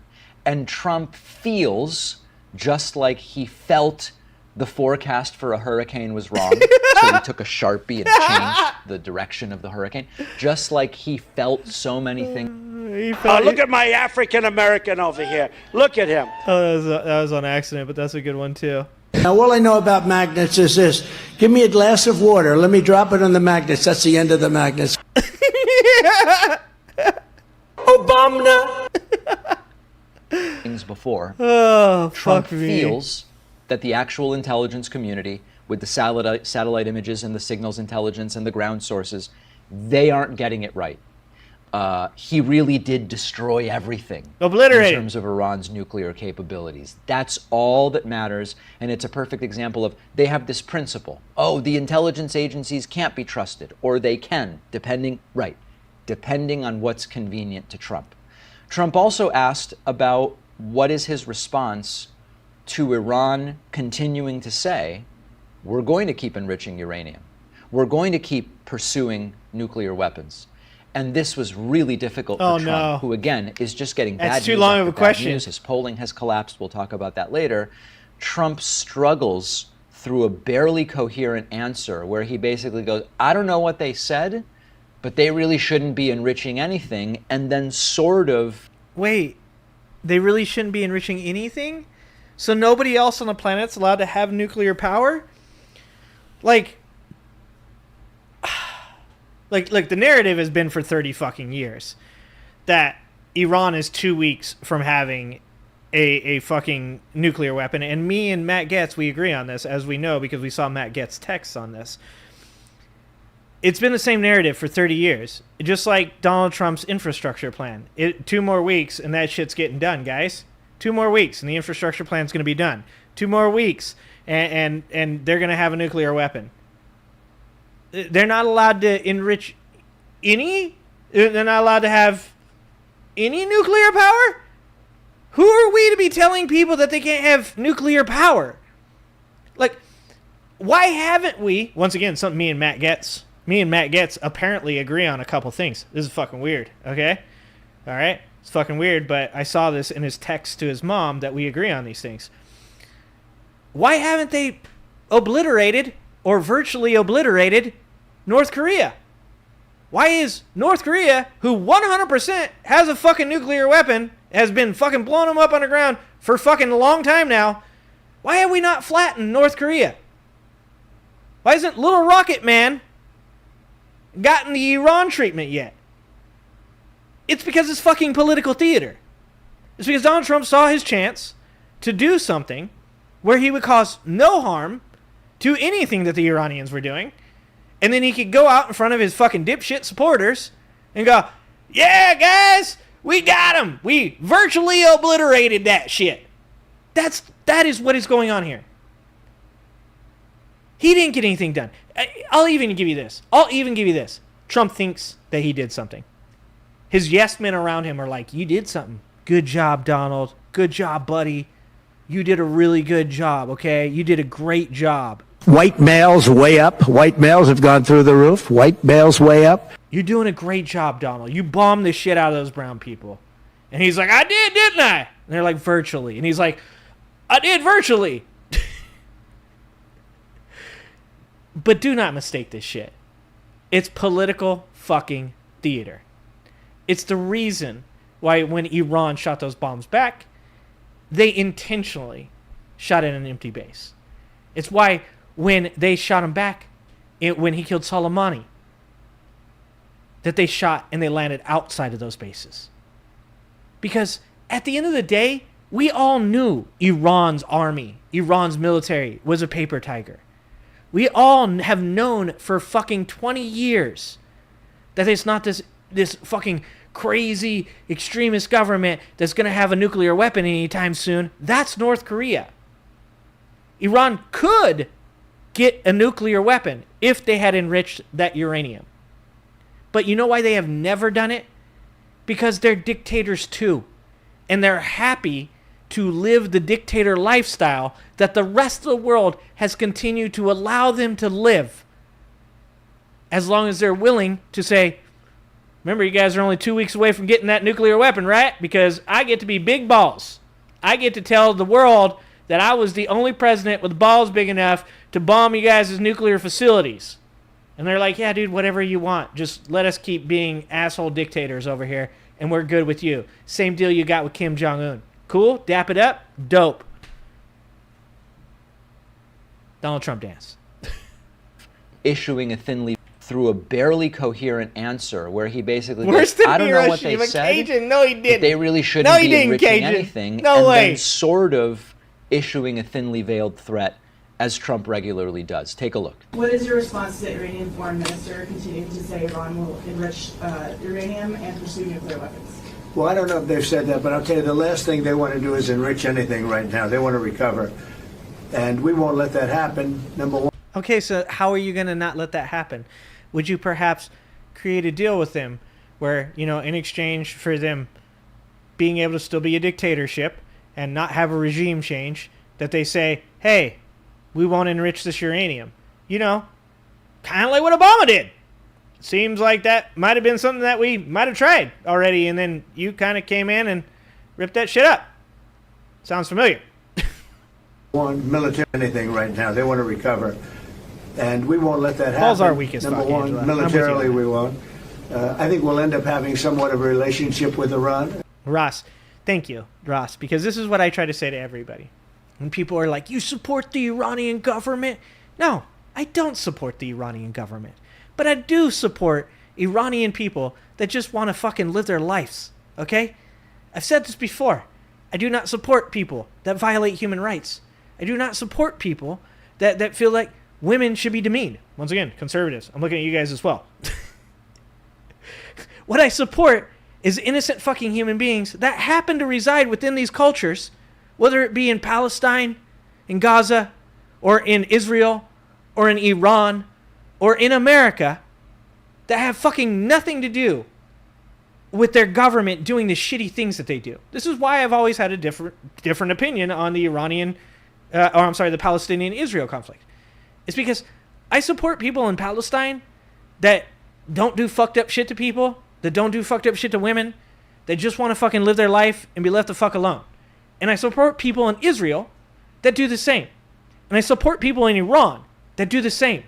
And I support people in fucking Rwanda and the United States of America and Canada and Mexico and across the fucking globe that just want to be left the fuck alone, but they have a bunch of fucking little dictators that want to show the world how big their dick is compared to the other little dicks that run the other countries. 100% Ross. There are people in Iran that don't want anything to do with any of this shit. They just want to be left the fuck alone. They just want to live their life, maybe go home, play some PlayStation, maybe hit up the forums and drop like a fire meme, you know? The good life. I see it. Look, I've had a relationship over the last 4 days. They agreed to the ceasefire. What up, Swift? And it was a very equal agreement. They both said, that's enough. They both said it. But no, they won't do that. The last thing they want to do, Katie, is enrich. They're not looking to... They're not... Can you imagine after all that, they're going to say, oh, let's go and do Wait, a is this bomb. the guy... Is this the guy that called him daddy? You can see how fake he is. Holy shit. This is the most fake shit ever. The last thing they want to do, Katie, is Or is that Scott Bessent? Because it kind of looks like Scott Bessent, too. enrich. They're not looking to. They're not. Can you imagine after all of that, they're going to say, "Oh, let's go and I'd like regime change in America." Good call, Talia. do a bomb." Look at that is so fake, dude. That is so fake. There could be a day in the future. He said, right. And then somebody else taking our place will be saying, "Don't do it," and maybe they won't do it as well. I don't know, but they're not going to have a bomb, and they're not going to enrich. And we believe all of the stuff is down there. We don't think they had nearly the time, because to get that out is a very difficult thing. It's not like moving a package or taking this carpet up and moving it. It's very difficult. It's very, very dangerous to do. We believe. No shit. Like, you don't think that, a government that has been enriching uranium, that probably has thought over and over again, at one point or another, someone's probably going to bomb our facility. In fact, they're like, maybe we should bury it underground, would perhaps have protocols in place for when a dictator president in America says they're going to bomb your country, like, I don't know, a week beforehand, that's not enough time for that country to then use vehicles, shit the government has, because, they enrich uranium to move it. Does this guy ever think about anything he says? No. It's all down there. We had a tremendous victory, a tremendous hit, and because of that, I don't think they would have been down there, because they knew we were coming. When they know we're coming, they're not going to be down at that 30 stories underground. Wait, hold on, what?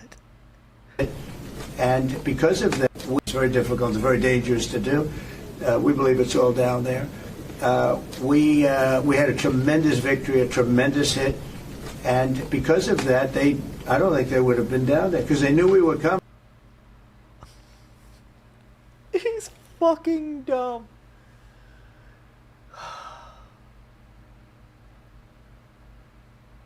My guy. Holy fuck, the levels of dumbassery it's still sometimes is surprising. Hold on. They didn't know we were coming, but they did know we were coming, because there's no way they would be down there, because if they were down there, they would have known that we were coming, but they didn't know that we were coming. I'm coming. Please don't come. So did they know or did they not know, Donald? Jesus fuck. When they know we're coming, they're not going to be down at that. We had a tremendous victory, a tremendous hit. God damn it, man. Because of that, I don't think they would have been down there, because they knew we were coming. When they know we're coming, they're not going to be down at that 30 stories underground. So, no, I think it was just a tremendous victory for everybody, including Iran. Look, they've got it. Including Iran. Oh my God. How does anybody ever how does this dude next to him, who looks fucking like he is having some real hard time sitting still? That dude's got ADHD for sure. Is he okay? He looks like he does not know what to do with his hands. He is having a hard time just sitting there. Get this man some Adderall. Why is Donald Trump the president? A country. Thank you for the Tootsie Roll. And they've got oil, and they're very smart people, and they can come back. Israel got hit very hard, especially the last couple. What the fuck? Is he giving?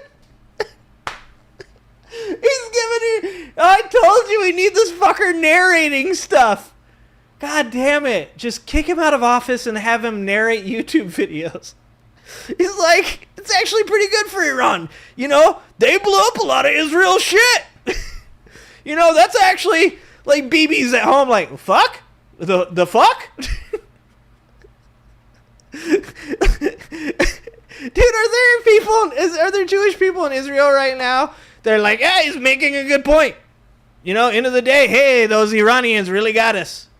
Like, are there Trump-supported Jewish people in Israel? I'm gonna guess there are. are there some fucking MAGA morons in Israel right now going, he's not wrong. Boy, it was good for Iran. They did get us. They got a couple of our buildings for sure. You got to give them credit. What the fuck is this narrative? What are we talking about? Oh my God. Iran, look, you know, they've got a country and they've got oil and they're very smart people and they can come back. Israel got hit very hard, especially the last couple of days. Israel was hit really hard. Those ballistic. Look at the guy in the side, the dude nodding. And they've got oil, and they're very smart people, and they can come back. He's fucking Israel Elon Musking it over there. Hit very hard, especially the last couple of days. Israel was hit really hard. He's like, yeah. Those ballistic missiles, boy, they took out a lot of buildings. And they've been great. Bibi Netanyahu should be very proud of himself. Wait, how did we transition into Bibi? We went from he's both sidesing the conflict. He's both sidesing it. He's like, you know, Iran, a lot of bombs. They did good. Dropped some bombs. Definitely took out like a Walmart. Got a Target. I saw Dave and Buster's. Dave and Buster's flattened, virtually obliterated. Okay, but also on the other side, Bibi, very proud of Bibi. Bibi did a great job. And they've really been great. But they're not going to be building bombs for a long time. So this is the Jesus Christ foreign policy version of leaving a voicemail at 3 a.m. that starts angry, but it's also a plea to get back together. Yeah, exactly. I can't believe what you did to me, and I'm furious. But I do also, love like, you. it would be nice to have a relationship. And do you want me to make you eggplant parmesan if you stop by tomorrow? It's simultaneously all of it combined with depression and the feeling that Trump doesn't really want to be there. It's sort of like he's trying to bluff his way through a nuclear standoff, but he's got a hangover and he'd really rather be home in bed. And then finally, and critically, Donald Trump asked about his upcoming meeting at the NATO summit with Ukrainian President Vladimir Zelensky, and Trump kind of drifts off. 100%. You can almost see that his mind is elsewhere. He drifts off into something between like a passive-aggressive detachment and the possibility that he's going to try to actively sabotage what up, Miss any Anonymous? chance Ukraine What's has going on, guys? of getting a favorable resolution to the war in which they are not the LB. But can I come over and fuck? Oh my God, LB. Like, if you distilled that entire thing down into one sentence, but can I come over and fuck? And it's like he's on the phone with both chicks. It's actually a message for a dude both trying to fuck Kalamani and Bibi. That actually might be closer to the truth than I meant it to be. That might be closer to reality than I really meant that to be. He's like, I'm about to call my other side chick, Bibi. Bibi, you did a great job. Bibi, I just wanted to say, you know, I was very mad at you. I was very mad when you shot the missiles after I said you wouldn't shoot any more missiles. I'm very upset, Bibi. But can I come over and fuck? Kalamani, you know, at the end of the day, I had to bomb and virtually obliterate your entire nuclear program. But you did a good job. You retaliated. You almost got us in Qatar. Okay? It was very close. I'm glad my plane was safely here in America. Because I wouldn't have liked it. I wouldn't have liked it if you would have bombed my plane. But you did a good job. You took out that Dave and Buster's. Can I come over and fuck? Oh my God. aggressor, they are the defender. Take a look at this. And then just changing gears to your meeting with Zelensky later today, can you give us any preview of what the two of you might be discussing? No, well, we'll discuss the obvious. We'll discuss his difficulty. He's got a little difficulty. Zelensky, he's a nice guy. I mean, I'm going to meet him today. Who the fuck talks like that? Who talks like that? Is that a real difficulty? Got a real difficulty? Like, is that his way of, like, trying to shade Putin? Is he such a bitch that he won't just straight up call Vladimir Putin out? Was that like his way of trying to be like, he's a difficulty. He's a difficulty. What the fuck? Don't know. I assume we're going to be discussing Ukraine. Yeah. And it seems like the most Is likely there any restart? Wait, did a reporter just laugh at him? We're gonna discuss Ukraine? No, with fucking Vladimir Zelensky, you're gonna. No way. Is that what you got? You know, when I asked this question, the last thing I thought you were gonna say, Donald, I had no idea that your response was, "We're gonna discuss Ukraine." That was I thought you guys would talk about anything else. Maybe the Iran-Israel conflict. Maybe that's what you guys were gonna talk about. Do you really think that Zelensky would like to talk about Ukraine? What the fuck? Zelensky. He's a nice guy. I mean, I'm going to meet him today. I don't know. I assume we're going to be discussing Ukraine. Yeah. And it seems like the most likely stuff. Any restart? Somebody laughed at it. They laughed at it. Well, we're going to see. I mean, I've spoken to Putin a lot, and he actually was very nice. He volunteered help on, as you know, on Iran. No, he didn't. No, he didn't. He made that shit up. He said, as you know, he volunteered, help. And then he thought about it. You can see his ass. Watch.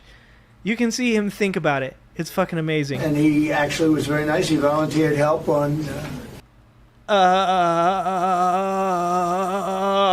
Fuck. I can't believe I'm about... Oh, shit. No, I'm gonna come. Bro, they were like, yo, Iran, you want some actual nukes? And let me tell you, for all the people that probably are out there that are like, no, that's probably bullshit. Think about it this way. I guarantee you some motherfucker got a hold of Iran. I bet you Kim Jong-un was on that phone right after Donald Trump got done leaving that you want to fuck message, okay? I bet you Kim Jong-un was like, dude, we'll let you borrow our nukes. Like, if you nuke some motherfuckers, you can have one of ours. Like, Putin was like, hey, dude, like, I have never actually gotten up the balls because of NATO to actually nuke anybody. But, hey, I did see that Donald Trump just dropped some bombs on your country. Like, if you wanted a small nuclear weapon, we could probably make that happen. Get you one on fiber. He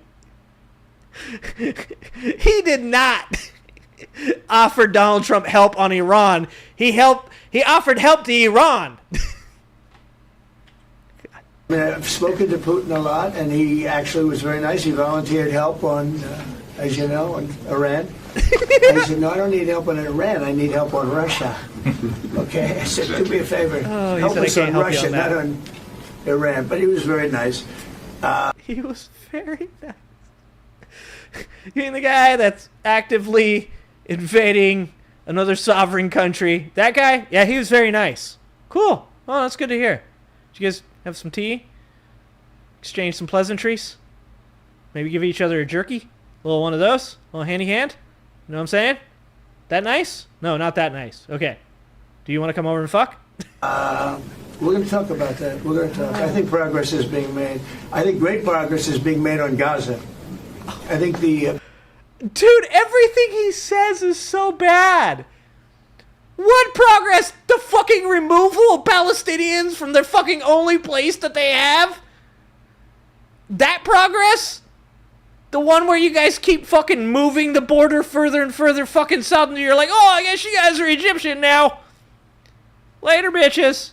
Holy fuck. Because of this attack that we made, I think we're going to have some very good news. I was talking to Steve Witkoff, who, by the way, is terrific, and who knows Very more nice. about this subject than anybody, the subject of what we were just talking about. He was on last night.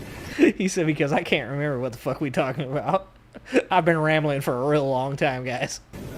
With Jesse and with Laura. Oh, his buddies. He's on a first-name basis with the Fox News people. Me and Pete, Jesse, Laura. That's right. We hung out, talked about things, like the things that we just talked about. You know, a declaration about independence. It's a beautiful document, a loving document. And with Sean. And Sean. Boy, Susan, he has a great take on it. He just explains it so easily. He's really very knowledgeable. But he did tell me that Gaza is very close. A little Me difficulty, too, bro. Me too. Trump says. As in, Zelensky's country is being invaded and bombed by the dictator that Trump keeps praising and saying Putin's very nice and Putin's very strong and Putin's very smart. What? What? I spoke to Putin and he was very nice. Imagine showing up to a NATO summit and basically telling the rest of the alliance, the guy you're all trying to stop, whose authoritarian dictatorial aggression is causing global problems and calamities, I spoke to him. He was really nice to me. Hitler, And as pathetic not a bad and dude. humiliating as that is on the God world stage, damn it. that's the currency of Trump. It's loyalty. It's who likes me or who pretends to like me, if it's useful to them. Yeah, that's and what that Trump NATO is thing really is. slipping, Yeah. very, very much slipping here in front of the cameras and also behind the scenes. And growing concern, I hope to speak to members of the House and Senate about this today during some of the interviews I'm doing in DC, growing concerns that Trump just doesn't know what is going on around him. Let's no take idea. a quick break. Make sure you're getting my Substack newsletter, davidpakman.substack.com. And of course, make sure you subscribe to my YouTube channel, youtube.com/The David Pakman Show.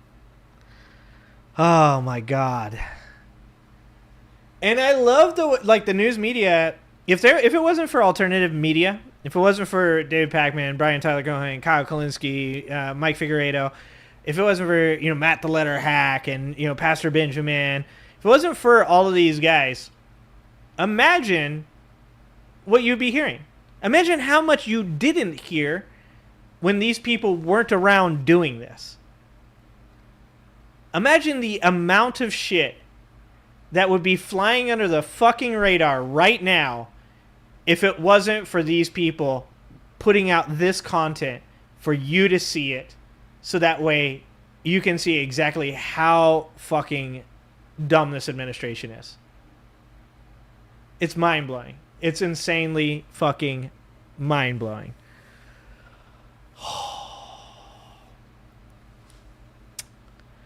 They say they voted for him because of his anti-war bullshit. Now they're twisting themselves into pretzels trying to explain it. I think Angela's right on this one. I think, no, they're not. Mental gymnastics are their specialty. It's fucking 1984, dude. Double speak, man. I don't know if there's a better example of double speak than war is peace. And that's what they said. When he bombed those facilities, they're like, no, war is peace. They're like, no, like bombing other countries isn't war, it's peace. Like, I don't know how you make a better fucking example of something being doublespeak than that. I mean, you can call out all the other dumb shit, like that, him being a coward is actually him being strong, when he was trying to explain the taco thing, right? When he was like, I'm not a coward, this is strength. That's also doublespeak. It is taking something that every single person looks at and goes, hey, yo, like bombing another country seems like an act of war. And they're like, no.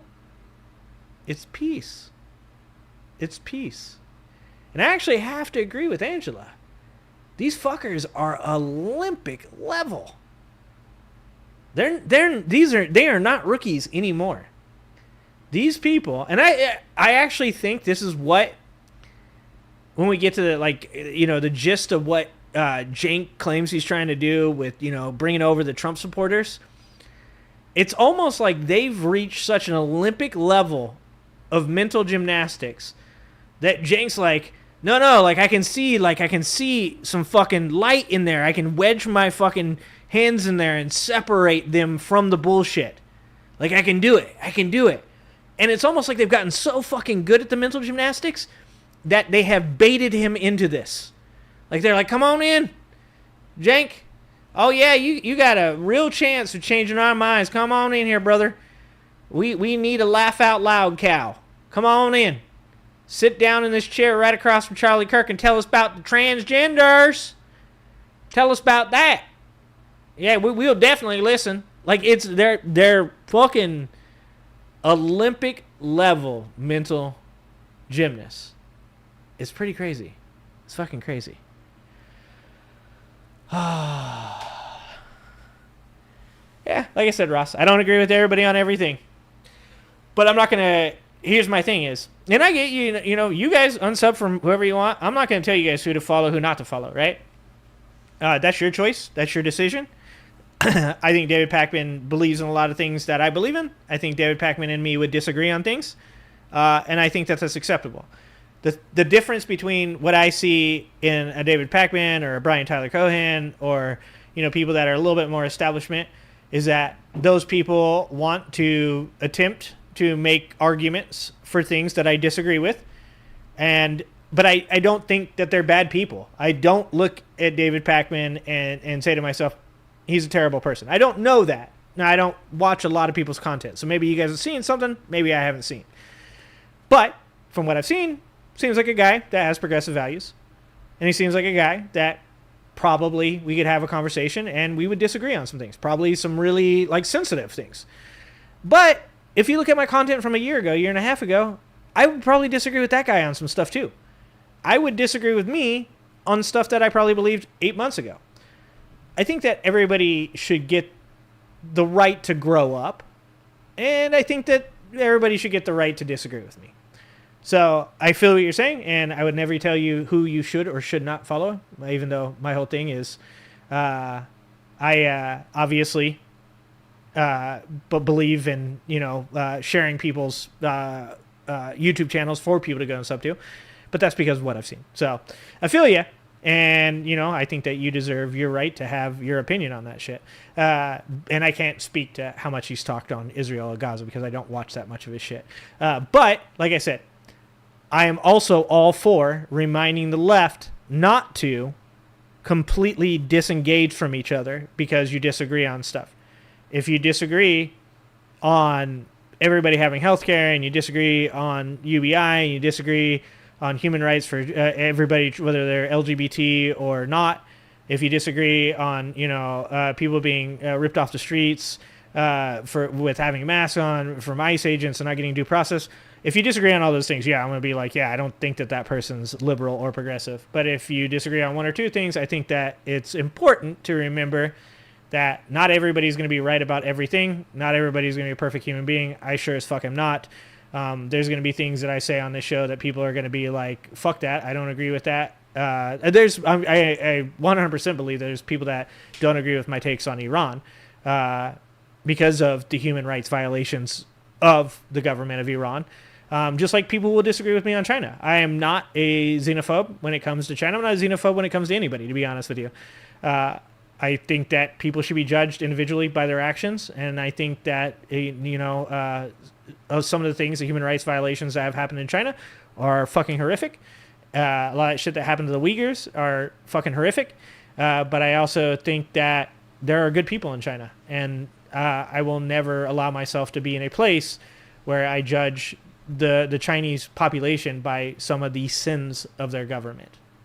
So, like I said, I'll disagree with people too. I think that some people will definitely come on here and be like, fuck you, China's terrible. Okay. All right. That's fine. And I appreciate, Ross, just so you know, I appreciate the Jewish voice that does speak up for the people in Palestine, because I think that that's really important that we have people that cross those lines. Just like it's important for having, white people that speak up for African Americans or straight people speaking up for LGBT people. And just so you guys know, that goes both ways. Obviously, it's also very important to have African Americans that speak up for white people. And there's also very important to have LGBT people that speak up for heterosexual people. I think that that's incredibly important. And once again, I think that we have to judge people on the content of their character and them as a whole. And I think that that's important. And those are just my values. I don't ask everybody to share those values. I just think those are the values that are important to me, and those are the values I think that are most important to express. Manny, what's up? No, don't go outside in that heat, Manny. It's gonna be hot out there, Manny. Yeah, just like I disagree with the gun violence in the U.S. is terrible. Yeah, I love America, right? I love America, but I think it's important to speak out about the things in American society that are bad. But I also think that it's important to speak out in support of the things of America that are good. That's why I myself will never burn an American flag. I support your right to be able to do so as freedom of speech, and I don't think that people should be in any way punished for doing so, but I will not do it because I myself believe that there are good things in America and there are bad things in America, and I don't believe that makes the point that I would want to make. That's not the way I would make that point. Instead, I think that we should take the American flag back. I think we should be the people waving that flag and saying, this doesn't represent you, it represents me. It represents the values of taking care of immigrants. It represents the values of progress and learning and the understanding that though at one point or another in this country there was some abysmal things that happened to people that were absolutely horrific, that we are better people now because of better people that have existed in this country that have made a difference. And therefore, I think instead of burning a flag, you should be taking that flag and you should be saying, this doesn't represent your terrible values. This represents the best values of America. So that's how I roll. That's how I roll. All right, let's watch another video. I think I got enough time for another video. I said I was going to get to the IHIP lady, so we're going to watch the IHIP lady. Sorry to the pissed off bartender. Sorry to Bernie. Sorry to Senator Chris Murphy, but I think we watch the IHIP ladies. I've been saying we're going to watch an IHIP video, and I keep not letting them do their thing. So let's watch the IHIP ladies talking about IHIP news. Triggered Trump goes on psychotic rant, and AOC fires back. Let's go, AOC. Let's go. Trump is losing his mind at Congresswoman AOC. Put up the post. That's a good way to do it. Stupid AOC, Alexandria Ocasio-Cortez, is one of the dumb... Okay. I have figured something out, guys. So the one of the last live streams I did, I said, what is up with the thank you for your attention to this matter on the ends of his post? I believe I have figured out this puzzle. He has a chief of staff. I can't remember his name off the top of my head, but he has a chief of staff that ends all of his tweets with thank you for your attention to this matter, right? I believe that, and he's already said that he doesn't write all his tweets anymore. So I believe the ones that have thank you for your attention to this matter are written by his chief of staff. I just wanted to say that before I said, Jesus Christ, look at that wall of text, rant more, old man. How long did you spend on the toilet writing that fucking message? Holy fuck. Who in this fucking world in their right mind could look at that, and if somebody said that was an American president, would be like, oh, that's good. That's good. We should definitely have presidents doing this fucking insane shit. Jesus Christ. People in Congress and is now calling for my impeachment, despite the fact that the crooked and corrupt Democrats have already done that twice before. The reason for her rantings, and rantings is in quotes for some reason, is all of the victories that the USA has had under the Trump administration. The Democrats aren't used to winning, and she can't stand the concept of our country being successful again. When we examine her test scores... What? What the fuck? What test scores? Like her SATs? Didn't she go to college? What do you mean her test scores? Like, are we going back to like 8th grade? Spelling and grammar? Are we talking about like Math 54? Which test scores? Her ASVAB? Are we doing her ASVAB? Holy fuck. Proper noun there. We will find out that she is not qualified for office, but nevertheless far more qualified than Crockett, who is a serious... Somebody needs to put together a tree for me of where Trump positions different people, right? Because he always does it where he's like, I don't like her, but you know, she's not as bad as the black lady. The black lady, really bad. Don't like that one. AOC, not as black, only a little bit brown. That makes her better. Seriously low IQ individual, or Ilhan Omar, who does nothing but complain about our country, yet the failed country that she comes from doesn't have a government, is... What is this stream of thought fucking Twitter message? AOC's bad, but Jasmine's Crockett, also, she's bad. She's worse. To be honest, not a bartender, never been a bartender. Worse than AOC. But the worst actually, now that I think about it, I'm thinking about it. I'm taking a shit right now. As I take this shit, I think about it. You know who's probably the worst? Ilhan Omar. She's probably the worst. She's definitely the worst. You know, she's probably a part of Iran. She's less brown than Jasmine Crockett. So that actually, to be honest, okay, hold on. I got to rethink this. Drenched in crime and poverty and is rated one of the worst in the world, if it's even rated at all. Oh, I'm not even showing you guys the video. Sorry. There you guys go. Sorry. How dare the mouse tells us how to run the United States of America. We're just now coming back from the radical left experiment with Sleepy Joe, Kamala, and the auto pen in charge. What a disaster it was. AOC should be forced to take the cognitive test that I just completed. Hold on. Person, woman, man, camera, TV. Fucking A. Got it. Fucking aced it. Oh, look at my African American over here. Look at him. At Walter Reed Medical Center as a part of my physical. As the doctor in charge said, President Trump aced it, meaning I got every... Dude, that's one of those things that it's like, the only time you talk about something like that is when you're prompted to, right? Like, that's not really something you like go around and tell people about unless you fucked it up, unless you did bad, right? Like you're trying to convince yourself you did good. Because it's not really something that like generally just comes up in topics of conversation. And not just like, you know. So anyways, you guys do remember that one time I fucking aced that test. If you know what I'm saying. A fucking woman, man, camera, car. Boom. Fucking no one has done it since me. My uncle was MIT, just so you guys know. Also, sharks, batteries. Which one you gonna do?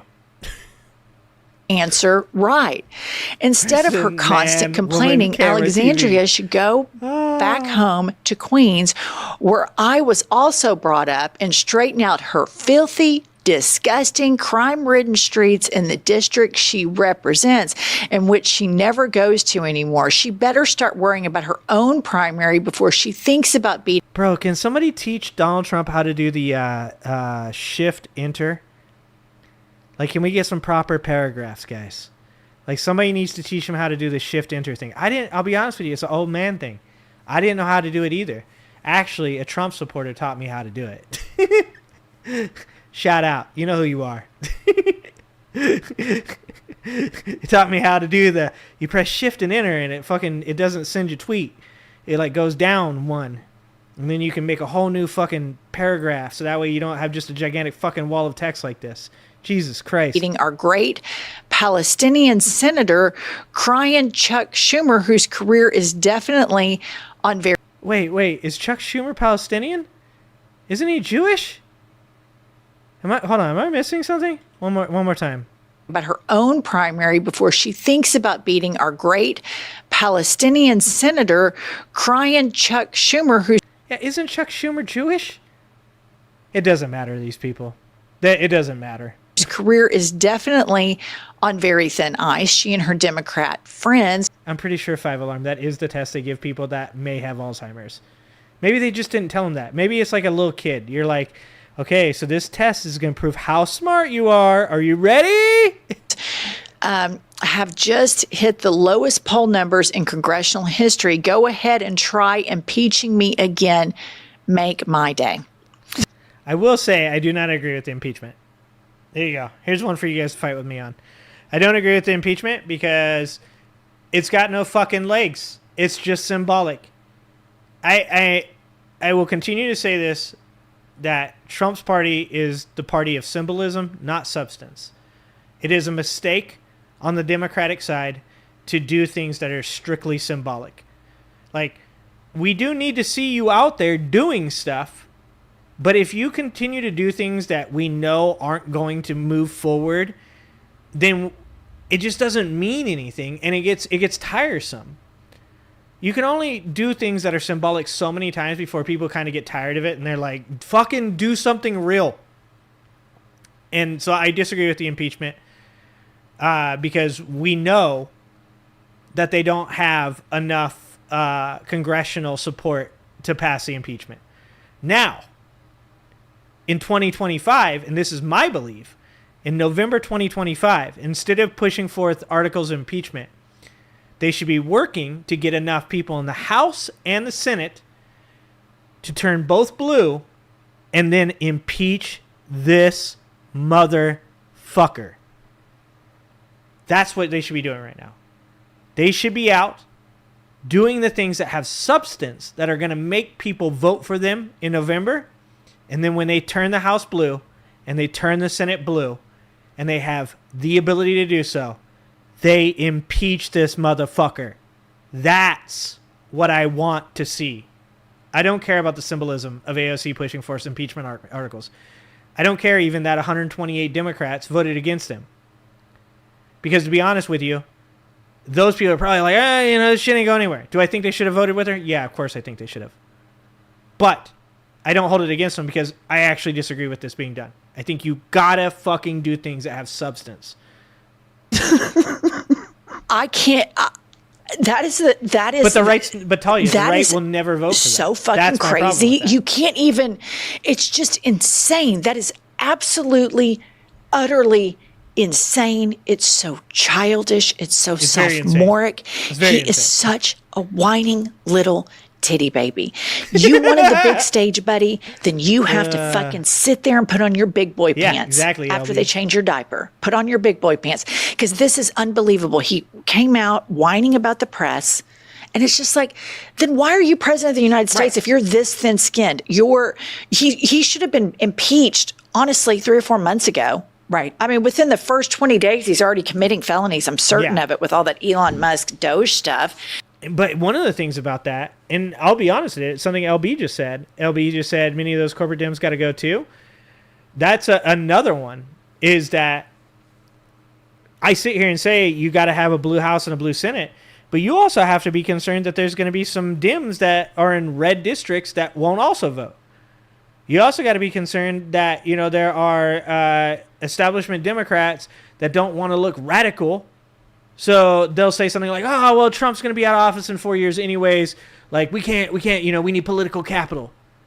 You also got to be worried that you'll have Democrats that won't vote for that shit. Like, I still say if they get a blue House and a blue Senate, you impeach that motherfucker. 100%. Because then at least that calls out the Democrats that are full of shit. The Democrats that are pandering to the conservative base. And then you fucking primary those fuckers and you get rid of those fuckers too. That's what I think. That is completely the ramblings of a lunatic. It's absolutely the ramblings of a lunatic. And I hate to keep pointing it out, but it was women and women of color that were the target of this rant. And he is so threatened by AOC.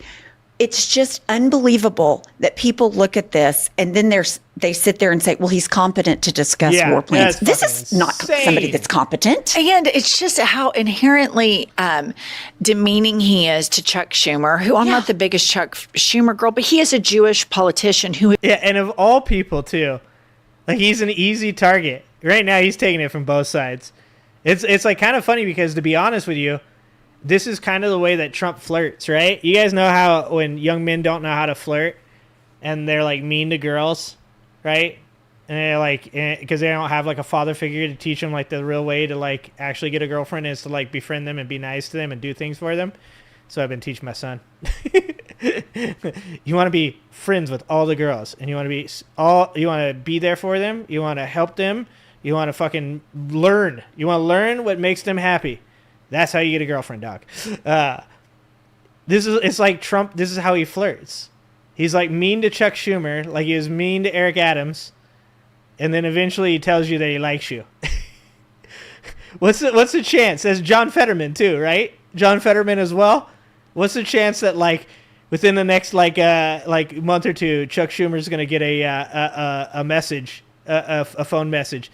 So you really suck. You're practically a Palestinian. You're over there, you and AOC and all of those communist Democrats. Anyways, like, I do think you're not doing a bad job. So would you like to come over and fuck? who has shown empathy for what is happening in Gaza. And showing empathy is so foreign to MAGA people. They don't understand it. Therefore, he tries to slur Chuck Schumer by calling him a Palestinian, which, for the record, I don't think it's a slur, but his intent is to do that because Chuck Schumer has shown empathy for what is happening there. And it's just amazing to me, again, the amount of people that support this man and how deeply morally flawed they are. There's no other way around it. Okay, next up, AOC fires back. Mr. President, don't take your anger out on me. I'm just a silly girl. Take it out on whoever convinced you to betray the American people and our Constitution by illegally bombing Iran and dragging us into war. It only took you 5 months to break almost every promise you made. Also, I'm a Bronx girl. You should know that we can eat Queen's boys for breakfast, respectfully. That's why I love AOC. You know, when you're in this type of dipshittery, this type of idiocracy, it's like what Mike from the Humanist Report was saying about dude winning in New York. It fills your heart when you see something happen that you know is a good thing, that is going to help people, that is genuinely going to like actually make a difference, right? It also fills my heart during this time of idiocracy, the dumbest timeline that has ever existed, when somebody intelligent comes out and speaks. It makes me feel so good inside.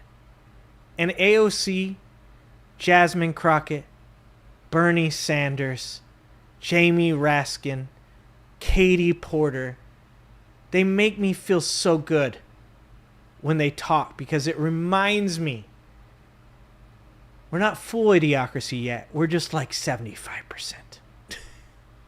And so, you know, I really like her. I think she always like walks the walk, talks the talk. She's so smart and she is such a threat to MAGA. And I also think the fact that she's attractive, it makes her live like even more rent free. Yeah, that's actually true. Because I was saying this to somebody the other day.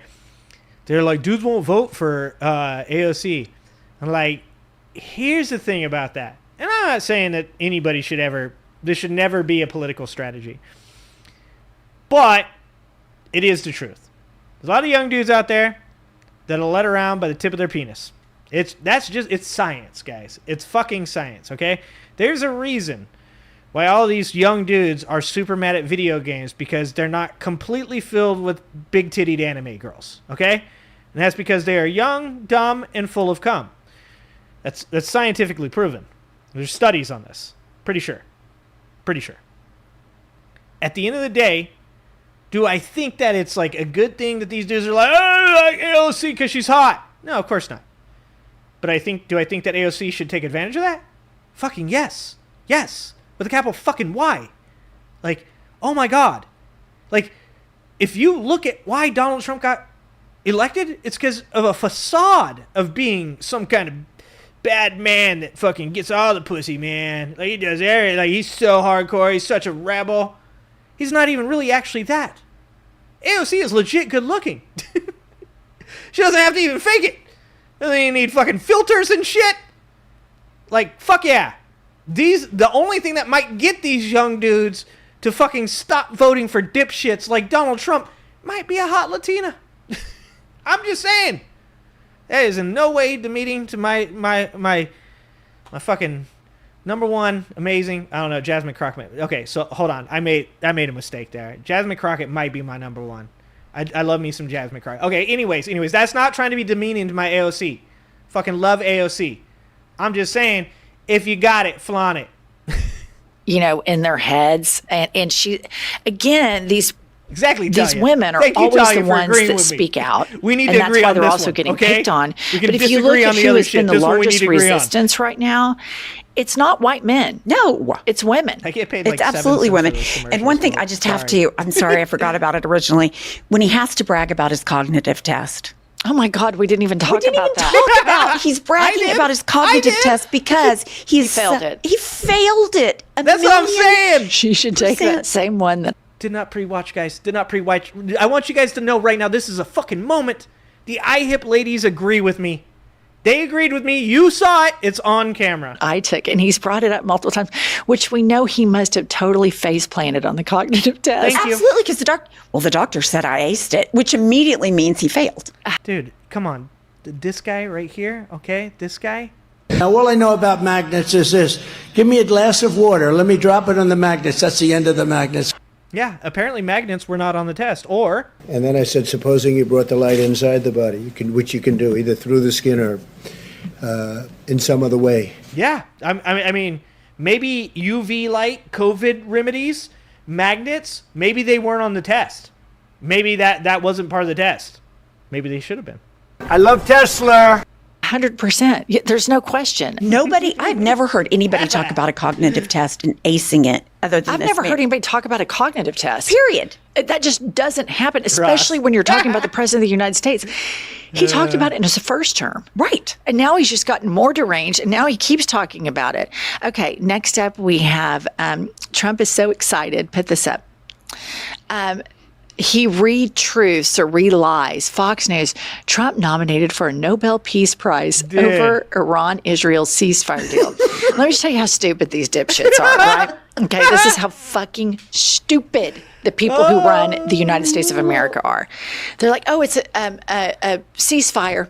And they all go out because every time they get on the news, they only speak for a party of one. Because all of those pundits are terrified of disappointing their dear leader. So they immediately start, he should get a Nobel Peace Prize.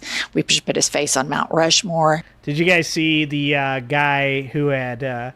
he had hoped that by putting forth a Nobel Peace Prize nomination for Trump with the Ukraine-Russia war, that that would influence Trump to end the war. And this is what I said. People got to stop. The sycophantry does not actually work. It only encourages Donald Trump to continue. He's like a bad child, right? So he's like a bad child that throws fits, and then when you give him candy, he shuts the fuck up. And it just gets worse and worse and worse. And you just get to a point. Sorry to the lady. Hold on. Oh, $100. Sorry. There you go. Okay, that's better. It's the bad kid. Giving them candy is not the solution to making them better children. Playing this game of sucking up to Donald Trump so that way he'll do things that you want him to do it's not a winning strategy. So anyways, this guy had put forth this Nobel Peace Prize to help influence Trump to end the war in Ukraine. Obviously, that has not happened. It's been a long 24 hours for most of us. And now he's pulled it back because he's like, at this point, you can tell that he's just going to do whatever Putin wants him to do. That is fucking hilarious. But this is even more hilarious because we all know Donald Trump's 12-day war became a 13-day war immediately. Dollar bill. Unbelievable 5D chess out the wazoo. While all this is happening, Benjamin Netanyahu doesn't give a fuck, and he's launching more bombs into Iran. And so then the next slide, put this up. Trump's Nobel Peace Prize nomination was withdrawn. Ukrainian politician Alexander Moresko. See, the IHIP lady should just have me on their show, and then I could just, like, they don't even need these slides. Like, I already know the next thing they're talking about. I'm like, dude, I'm right here. We're on the same fucking wavelength, ladies. Like, bring me on, okay? I will cook dinner. I can cook. Mostly just tacos.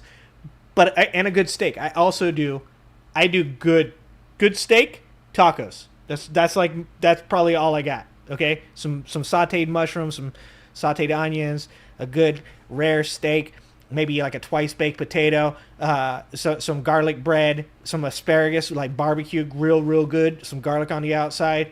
Like, I promise this, if you bring me on so I can talk about this shit, like that, I'm gonna make that happen. I hope y'all ain't vegetarians, because if so, that's probably gonna be a losing strategy.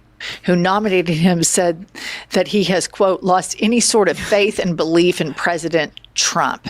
And so it looks like Obama will still outshine Trump. So, this Nobel Peace Prize is a big thing. And because Hold on. I want to point out something that he did there. Dude. Oh, no, it's Krasenstein. I don't know. Maybe that wasn't the dude. But that might actually be 17D chess. dropping that last statement looks like Obama will still outshine Trump. That actually might be the way that you get Donald Trump to do something. Like, you tell him Obama did it and he can't, and his ass will get right on it. Still outshine Trump. So, this Nobel Peace Prize is a big I haven't thing. been invited. And because he just wants so badly to have all of the things Impossible that Obama statement. had, and he's Good never call. going to be liked as much. He's never. Well, here's the deal. I wanna be there in Obama is person. superior to Donald Trump fly in out. every single category. Name him. Cognitive test. I'll even throw that in extra. Golf, looks, ability to speak, intelligence, height, weight. Yeah. I mean, everything Donald Trump wants to be. I'm sorry, I'm just going to say it, probably penis size. Oh, There's no Yeah. question. It was penis. Per Stormy Daniels. I love Tesla. Obama. Oh, she said it. Per Stormy We gotta Daniels. get one more Everything time. Donald Trump wants to be. I'm sorry, I'm just going to say it, probably penis size. There's no question. It was penis. Per Stormy Daniels. Per Stormy Daniels, which I did love on Twitter. I saw someone say something to the effect of the Israel-Iran peace treaty lasted as long as Donald Trump, according to Stormy Daniels. Ha ha ha. And then next slide. Donald Trump Jr. is just madder than a hornet. And he says affirmative action is when Barack Obama gets the Nobel Peace Prize instead of. I'm about to violate YouTube's terms of service, so I think It's like legalized comedy. I'm just going to move on. I'm going to violate the terms of service. Of Donald Trump. And so, this just, Pumps pointed it out, it goes straight to they're always thinking about Obama. Always thinking about Obama. Okay, you guys can support us and support our show by supporting our sponsors. No, don't delete me. Don't delete me. Don't delete me, dog. What? Why? That's harsh. $20! Enemy from within. What's up, my dude? What's going on? I was just watching one of your videos the other day. I was just watching a couple of them, actually. What's up, my dude? We are in some craziness. Also, congrats on that new truck, my friend. That's a beaut. I've been in a truck stop or two, just so you guys know. I know from taking a look at this, obviously high class, definitely non-trailer park looking dude right here. It may surprise you guys, but I've been in a truck stop or two. Okay? All right? I know a couple. Thank you for the $20, and love the work. Appreciate you. Thank you so much. I have to tell you, with everything being digitized and online and AI and all of this stuff, you've got to sign up for this app called Delete Me. It makes it easy, and data rates may apply. Thank you, Delete Me, for sponsoring our show. I know how you feel. Now okay? back to Don Jr. jumping in. My dude, sitting there staring at your own face, saying shit. Yeah, I have to do as little editing as possible, so that way I don't make the decision not to post something. I'm like, you know what? Like, probably heard enough of my own fucking voice for a little bit. Let's just go ahead, slap a thumbnail on this bitch. Go ahead, give it a catchy title, and let's post it. Let's do that, because I can't do this. Hours of looking at myself. Dude, Donald Trump would be 100% a fucking amazing YouTuber. I'm telling you, he loves the sound of his own voice. The man loves a mirror image of himself. I take that back, actually. He'd never actually put out a single fucking video. He'd spend too much time jerking off to his own image. 100%. The fray, the heir apparent of MAGA. Which is terrifying. I think it's pretty interesting that he immediately went to Obama. He immediately goes to affirmative action. Yeah, of course. And obviously this... Dude, Obama lives rent-free in that house the rest of his... Obama doesn't just live rent-free in Donald Trump's head. He lives rent-free in Donald Trump's kids' heads. He's going to live rent-free in Kai Trump's head. He's going to live for generations rent-free in all Trump people's heads. Also, I got to play this because we all know that moment with her talking about Trump's penis size definitely deserves this. Who explains sexual harassment to you and me? Sexual harassment, panda. Ladies, the HR is going to want to see you. This is something that Trump really wants, this Nobel Peace Prize. Here's the thing. Donald Trump and everybody around him, including his kids, are terrible, horrific, unapologetic racists. Yeah. I mean, that has been proven over and over again. And so for Trump, someone, Barack Obama, that has everything he could ever want and aspires for, and he's black, that just makes it a double knife in the heart.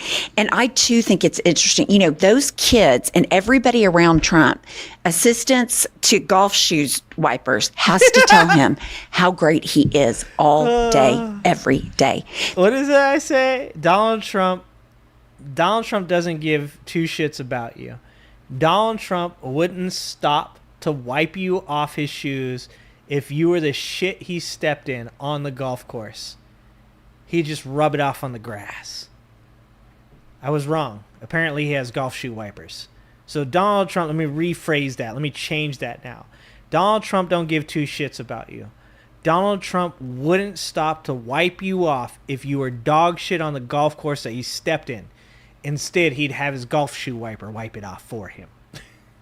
They can never say anything against him because he's such a horrible bully and he's so profoundly insecure. Dude, 100%, so man. you know that Don 100%. Jr. got on there and tweeted that and thought, Beer? Daddy's going to love me today because he Where are we is getting so beer? Who said needs his dad's approval and he's never gonna coffee. get it because Donald water, Trump is currently. incapable. Currently drinking water. Oh, you're talking about the glass, though. It's Kona Brewing. Kona Brewing. Nah, it's just water. It's the middle of the week. I'm an old man. If I drink during the week, I can't sleep. And I'm a grumpy ass old man at work. And my poor employees don't deserve... I'm already a grumpy ass old man at work. My employees do not need a grumpier ass old man at work. You know, like I'm already a lot to deal with. Of showering anybody with any true emotion other than just, you can do something for me, do it. That's it. And I mean, part of me actually kind of feels sorry for those Trump kids because he is. Oh, I fucking don't. Oh, I kind of sorry. I don't. Dude, this is literally the conversation me and my buddy have. Oh my God. Me and Pumps are like the same person. It's okay. I say it too. I'm like, always leave the children out of it, right? Like I come from a fucked up background, right? So like when it comes to kids, man, like I'm always like off limits. I don't like talking shit about kids. I don't like, you know, like being mean to kids, even though some are assholes. Okay, there's a couple kids that I will talk shit to. If they fuck with me, I'm fucking with them back. Okay, I'm a grown man. But I have a friend, his buddy, who I'll be like, he'll like, for instance, he'll start talking about Trump's kids, right? He'll like start making fun of it. And I'm like, yeah, you know, I can't go there. Can't really, you know, talk too much shit. That kid's like 12 or some shit. Like Kai. What is Kai? She's like 17 or she's not a kid anymore. Well, I don't know. They probably got like a kid still, right? Somewhere. Like he'll say something like Ivanka's kids are gonna be fucking those little pieces of shit, and I'll be like, hold on, we don't know that yet. And he's like, yeah, we do. Fuck you mean we don't know that yet? And I'm like, they're kids, man. I don't know. Maybe, hopefully, like maybe they watch my show and maybe they'll hate their grandpa. And he's like, no fucking way. Are you fucking kidding me? Fuck them kids. And I'm like, I can't do it. I can't do it. I'm with Pumps. I'm with Pumps on this A one. lot of Trump kids do it. That's it. And I mean, part of me actually kind of feels sorry for those Trump kids because he is. Oh, I fucking don't. I kind of sorry. Oh no, Barron's free game. He's grown up. Once you're over like 18, like I said, everybody gets it. Also, like I said, even if you're a kid and you fuck with somebody, you get to smoke too. Like, if what is it? Tupac said it. If you know the rules to the game, feel free to play. Okay, so if you want to join up in the gang, like just so you know, like this game, it is not a nice game. So if you are a 10-year-old and you do start talking some shit, I will roast you. Sorry, I don't. A lot of people have broken childhoods and overcome severe abuse. Dude, Fred Trump. Yep, LB, 100%. Sexual abuse. I don't. I kind of sorry, I don't. A lot of people have broken childhoods. She's got a good point. Overcome. She's got a good severe point. abuse, sexual abuse, addiction, addict parents. A lot of people overcome a lot. Something I talk about all the time. You know, I love my mom to death. I appreciate her for everything she went through, and everything she did for me in life. But she didn't break the cycle, right? Like my mom was abused every way, physically, mentally, sexually, emotionally. Like, and she's from Texas, so Troy, you guys got a lot to answer for. But she didn't break the cycle. You know, it's like, so there's a lot of things that have happened in my childhood that happened to me that, like, I can't forgive, right? I can't forgive because it was her job to break that cycle. And I love my mom to death. And, you know, obviously she means a lot to me. But it's my job as a parent to be a better person. It's my job when I'm on here and when I'm out in real life and when I'm just being me to learn and be educated and be a better person. And that's why I tell you guys, like, you can look at a video from a year ago. I guarantee you'll find something you disagree with that I would disagree with as well. Now, I'm like, to be honest with you guys, I'm growing with you guys in front of you, right?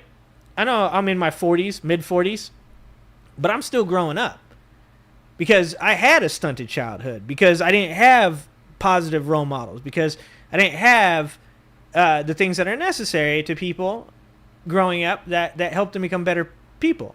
And so a lot of what I'm doing now in front of you guys is you're watching a man in his 40s go through growing up. And look, I'll be honest with you. I'm sure people like Mike from the Humanist Report or Kyle or a couple other people would be like, well, that's your fucking problem. Like, you should have grown up a long time ago, right? Sometimes people are harsh like that, but I would agree with them in the spirit of what they're saying. Like, yeah, I should have like learned that a while ago, and you know, I can't use my past as an excuse. And I think that's what she's saying. You know, is that like, if they were to say to me like, yeah, you're in your 40s, you should have figured this shit out already years ago, then I'd be like, yeah, you're right about that. I'm just trying to do better now, right? I'm trying to be a better person now. I'm trying to be better educated. I'm less ignorant, and make better decisions and just really provide something for other people that maybe I didn't have. I 100% agree with her on that. A lot of stuff. And these kids, I'm sorry, they're grown adults, and I just do not feel sorry for them. I mean, every day they wake up and they choose this life. And I do not feel sorry for them. If they were like maybe 14 or 15, yeah, or younger. But I mean, Don Jr.'s like 40 something. He's close to 50. And I just bro, the way she said that. You ain't wrong. Logically damaged from him, like from such a young age. Yeah, but I mean, a lot of people have, and also all that coke jaw. Okay, really fucked up parents, Angie, and they come out of it and they tell their story and they found, you know, serenity despite. Enemy within. Thank you. $20 again, and thank you. Yeah, my dude. You know, like, this is one of the things, and I tell everybody this. Like, this is why paths to redemption are important. But it's also why you should hold people to what they do and not what they say. Is that, you know, what the enemy from within just said. To just figuring shit out in our 40s. I've said this, like, a long time because I've been in leadership my whole life, right? Like, from 19 years old, managing at a Taco Bell as an assistant manager to where I am today and leading my crew of people in the store that I run. You should, when somebody says to you, grow up, that's not a goal, right? Or an achievable goal, because you're always growing up, man. You're always growing up. And so there's nothing wrong with figuring shit out in your 40s. There's nothing wrong with admitting you're wrong when you're 30. In fact, if you look back at yourself when you were 30 and you're like, man, that dude was fucking super smart, never got anything wrong, you're probably Donald Trump, to be honest with you, right? I think most of us, regardless of our background, regardless of our history, can agree that when we look back every decade, when you're 20, you look at 10-year-old you and you think, man, I didn't know anything, and man, I was so happy because I didn't know anything. And when you're 30, you look at 20-year-old you and you look back and you go, man, that guy did a lot of drugs. And then when you get 40, and perhaps if you have children or you have a career, or, you know, you're still trying to work shit out, you look back at 30-year-old you and you go, man, that guy didn't know shit. That man said some stupid things. And I hope when I turn 50, I look back at when I was 40 and go, that guy was starting to grow. That guy was getting better. He was starting to understand it, but he still didn't know. Because growing up is a process. It's not a goal. It's not something that you achieve. It's something that you work at. And when you're 95 fucking years old, laying on your deathbed, your hope is that you look back on those 95 years and go, I consistently grew for 95 years, and I never stopped. I never stopped learning. I never stopped getting better. I never stopped learning how to care more for other people. That's what it is.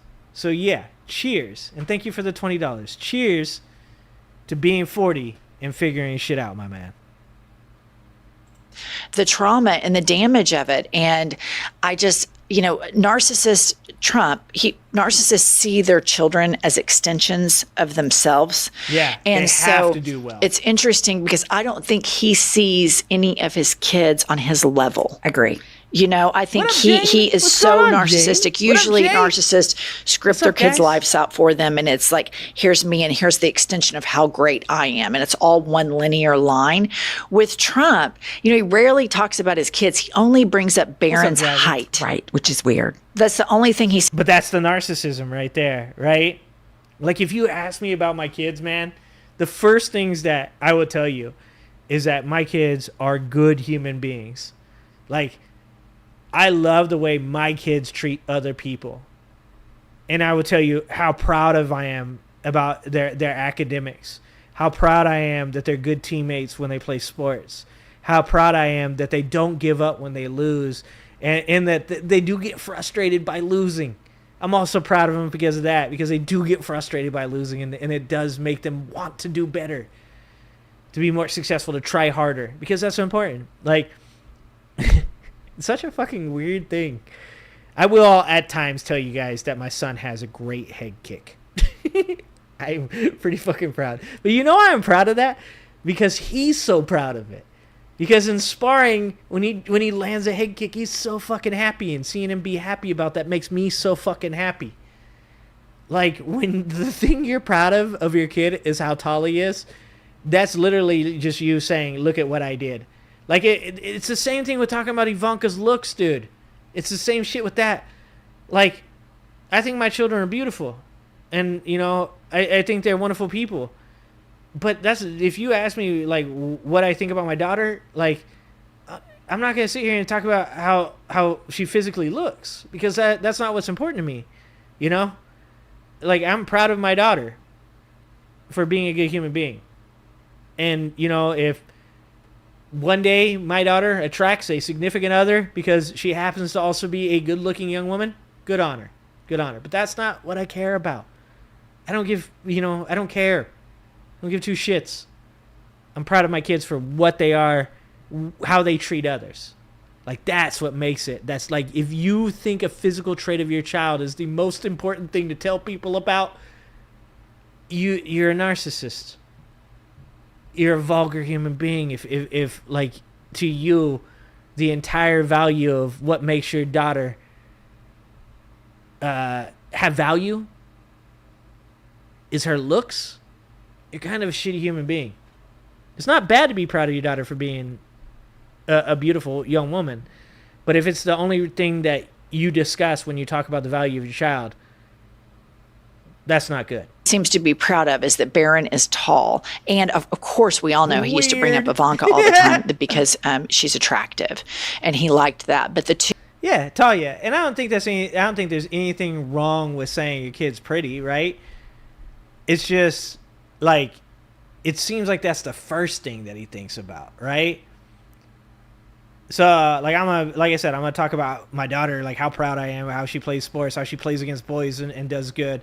I'm going to talk about how fucking she's had this idea of what she's going to be in her career since the beginning, and, like I guess for me, I probably won't bring it because I don't know to me, but I think for other people, it's fine to say, like, my daughter's beautiful. My daughter is beautiful, by the way. My daughter is beautiful.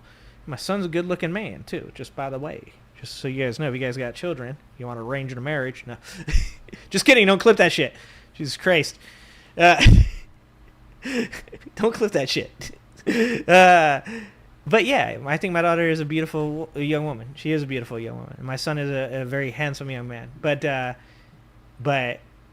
don't know. It's something about the way Trump goes about it. Like, that's the only thing that's important to him. It's weird. It's weird. to Dumb and Dumber, the kids, he doesn't seem to see them as an extension of himself. Like you. No, he's one of the few narcissists that doesn't. I think it's because they're so disappointing to him. That's fucking amazing, Talia. Yeah, I know. I wish I could feel bad for them, but I just can't. I think about the pain and the suffering of all of these immigrants and all of the women and all of the fear and just the demise of our country. And you've got Don Jr. I mean, half the time when he's does his little YouTube stuff, he looks fucked up.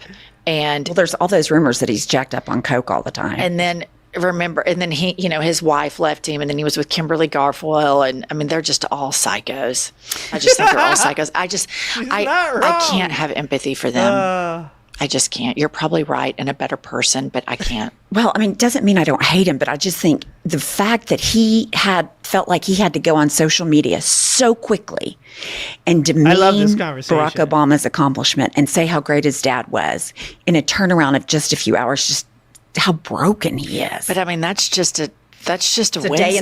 Nah, Talia, I'm just slow. I got it finally. I got it. I'm just slow. And yeah, dude, when he said that he would probably date Ivanka, you will never, ever, ever, ever, 1,000 fucking million, quadrillion %, ever hear me say some weird shit like that. That is so, like, him, the way he said that shit about Ivanka, it's just strange, dog. It's one of those things where it's like, those words would never even enter my mind. Like, that's fucking weird. And once again, it just kind of plays off the fact that he's fucking narcissistic as fuck, right? Like, to him, when he says something like that, it's like telling the world, like, you know what I'm saying? You date her, add date her. It's like, oh my God, dude.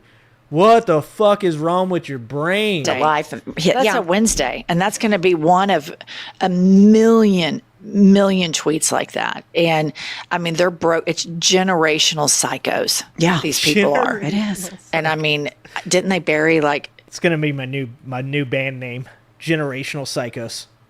Didn't he bury his mom? Yeah, one of his on his golf course for a tax write-off, and they don't even mow the grass over it.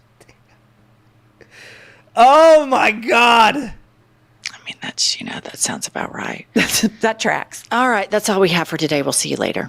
Dude, they missed the chance. They could have said it was par for the course. Fuck. That was a golden chance for that pun. They missed it. No. I mean that, Ross. Yes. Yes, I mean that. Oh my God. All right, let's get these ladies in the chat. As always, let's get these ladies in the chat. If you don't follow the IHIP ladies, go follow the IHIP ladies. I think I'm the kind of dad that doesn't think about those things, Ross. The non-PDF file type. All right, guys. Well, I appreciate the shit out of you. Thank you, Enemy from Within. Thank you, Bucket. Thank you, Five. Thank you, everybody that donated. Thank you, everybody that bought memberships for people. Fucking love you and appreciate you guys. Like I've said before, for people, like when you go watch Enemy Within, fucking buy some memberships. Donate to the dude, because that gives people like myself, like him, that do have jobs, days where we can spend some time on camera that we usually couldn't because we have to work. So, hit up my dude. Thank you so much for donating over here on my stream. I appreciate that so much. Thank you so much for all the memberships. I love you guys to death for that shit. Yeah, it's a weird fucking time. I keep saying it's the dumbest timeline, but it's also the weirdest. And I want to finish this by saying what I said at the beginning. More than anything, they want to restrict information. They don't want you to know when natural disasters are killing people in this country. That's why the NOAA does not exist in any significant way anymore. They don't want you to know when hurricanes are destroying people's states. They don't want you to know when tornadoes are ripping through people's states and killing people. They don't want you to know when wildfires are devastating not just our country, but other countries. They don't want you to know those things. They don't want you to know that ICE is ripping people off the streets and detaining American citizens no matter what the fuck they say. They don't want you to know about Kilmar Abrego Garcia. They don't want you to know about the Venezuelan barber. They don't want you to know. That is the main point, is they don't want you to know. And what they want is you to hear Donald Trump stand up there and say things like, we obliterated their nuclear facilities. We won. We're successful. My 6 months are better than anybody's 4 years. The country is bigger and better than it's ever been. Gas prices are down. Eggs are cheap. Unemployment is at a record low. Inflation is dropping. They don't want you to know. They want to remove government budget from the GDP. Why? Because they want to fix the information to work with their narrative. They don't want you to know.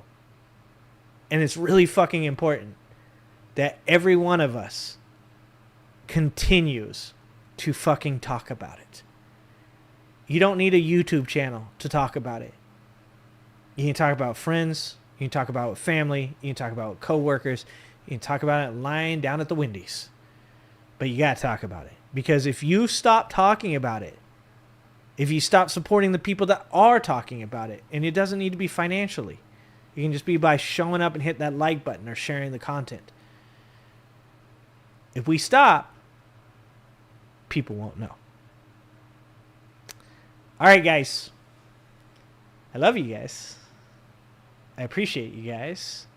And never, ever forget. Yeah, you effin' with some wet-ass P-word. Bring a bucket and a mop for this wet-ass P-word. Give me everything you got for this wet-ass P-word. P-word. P-word is female genitalia. Who explained sexual harassment to you and me? Sexual harassment, panda. All right. Love you guys. Have a good night. See you guys tomorrow on this space. 5 o'clock Pacific, 8 o'clock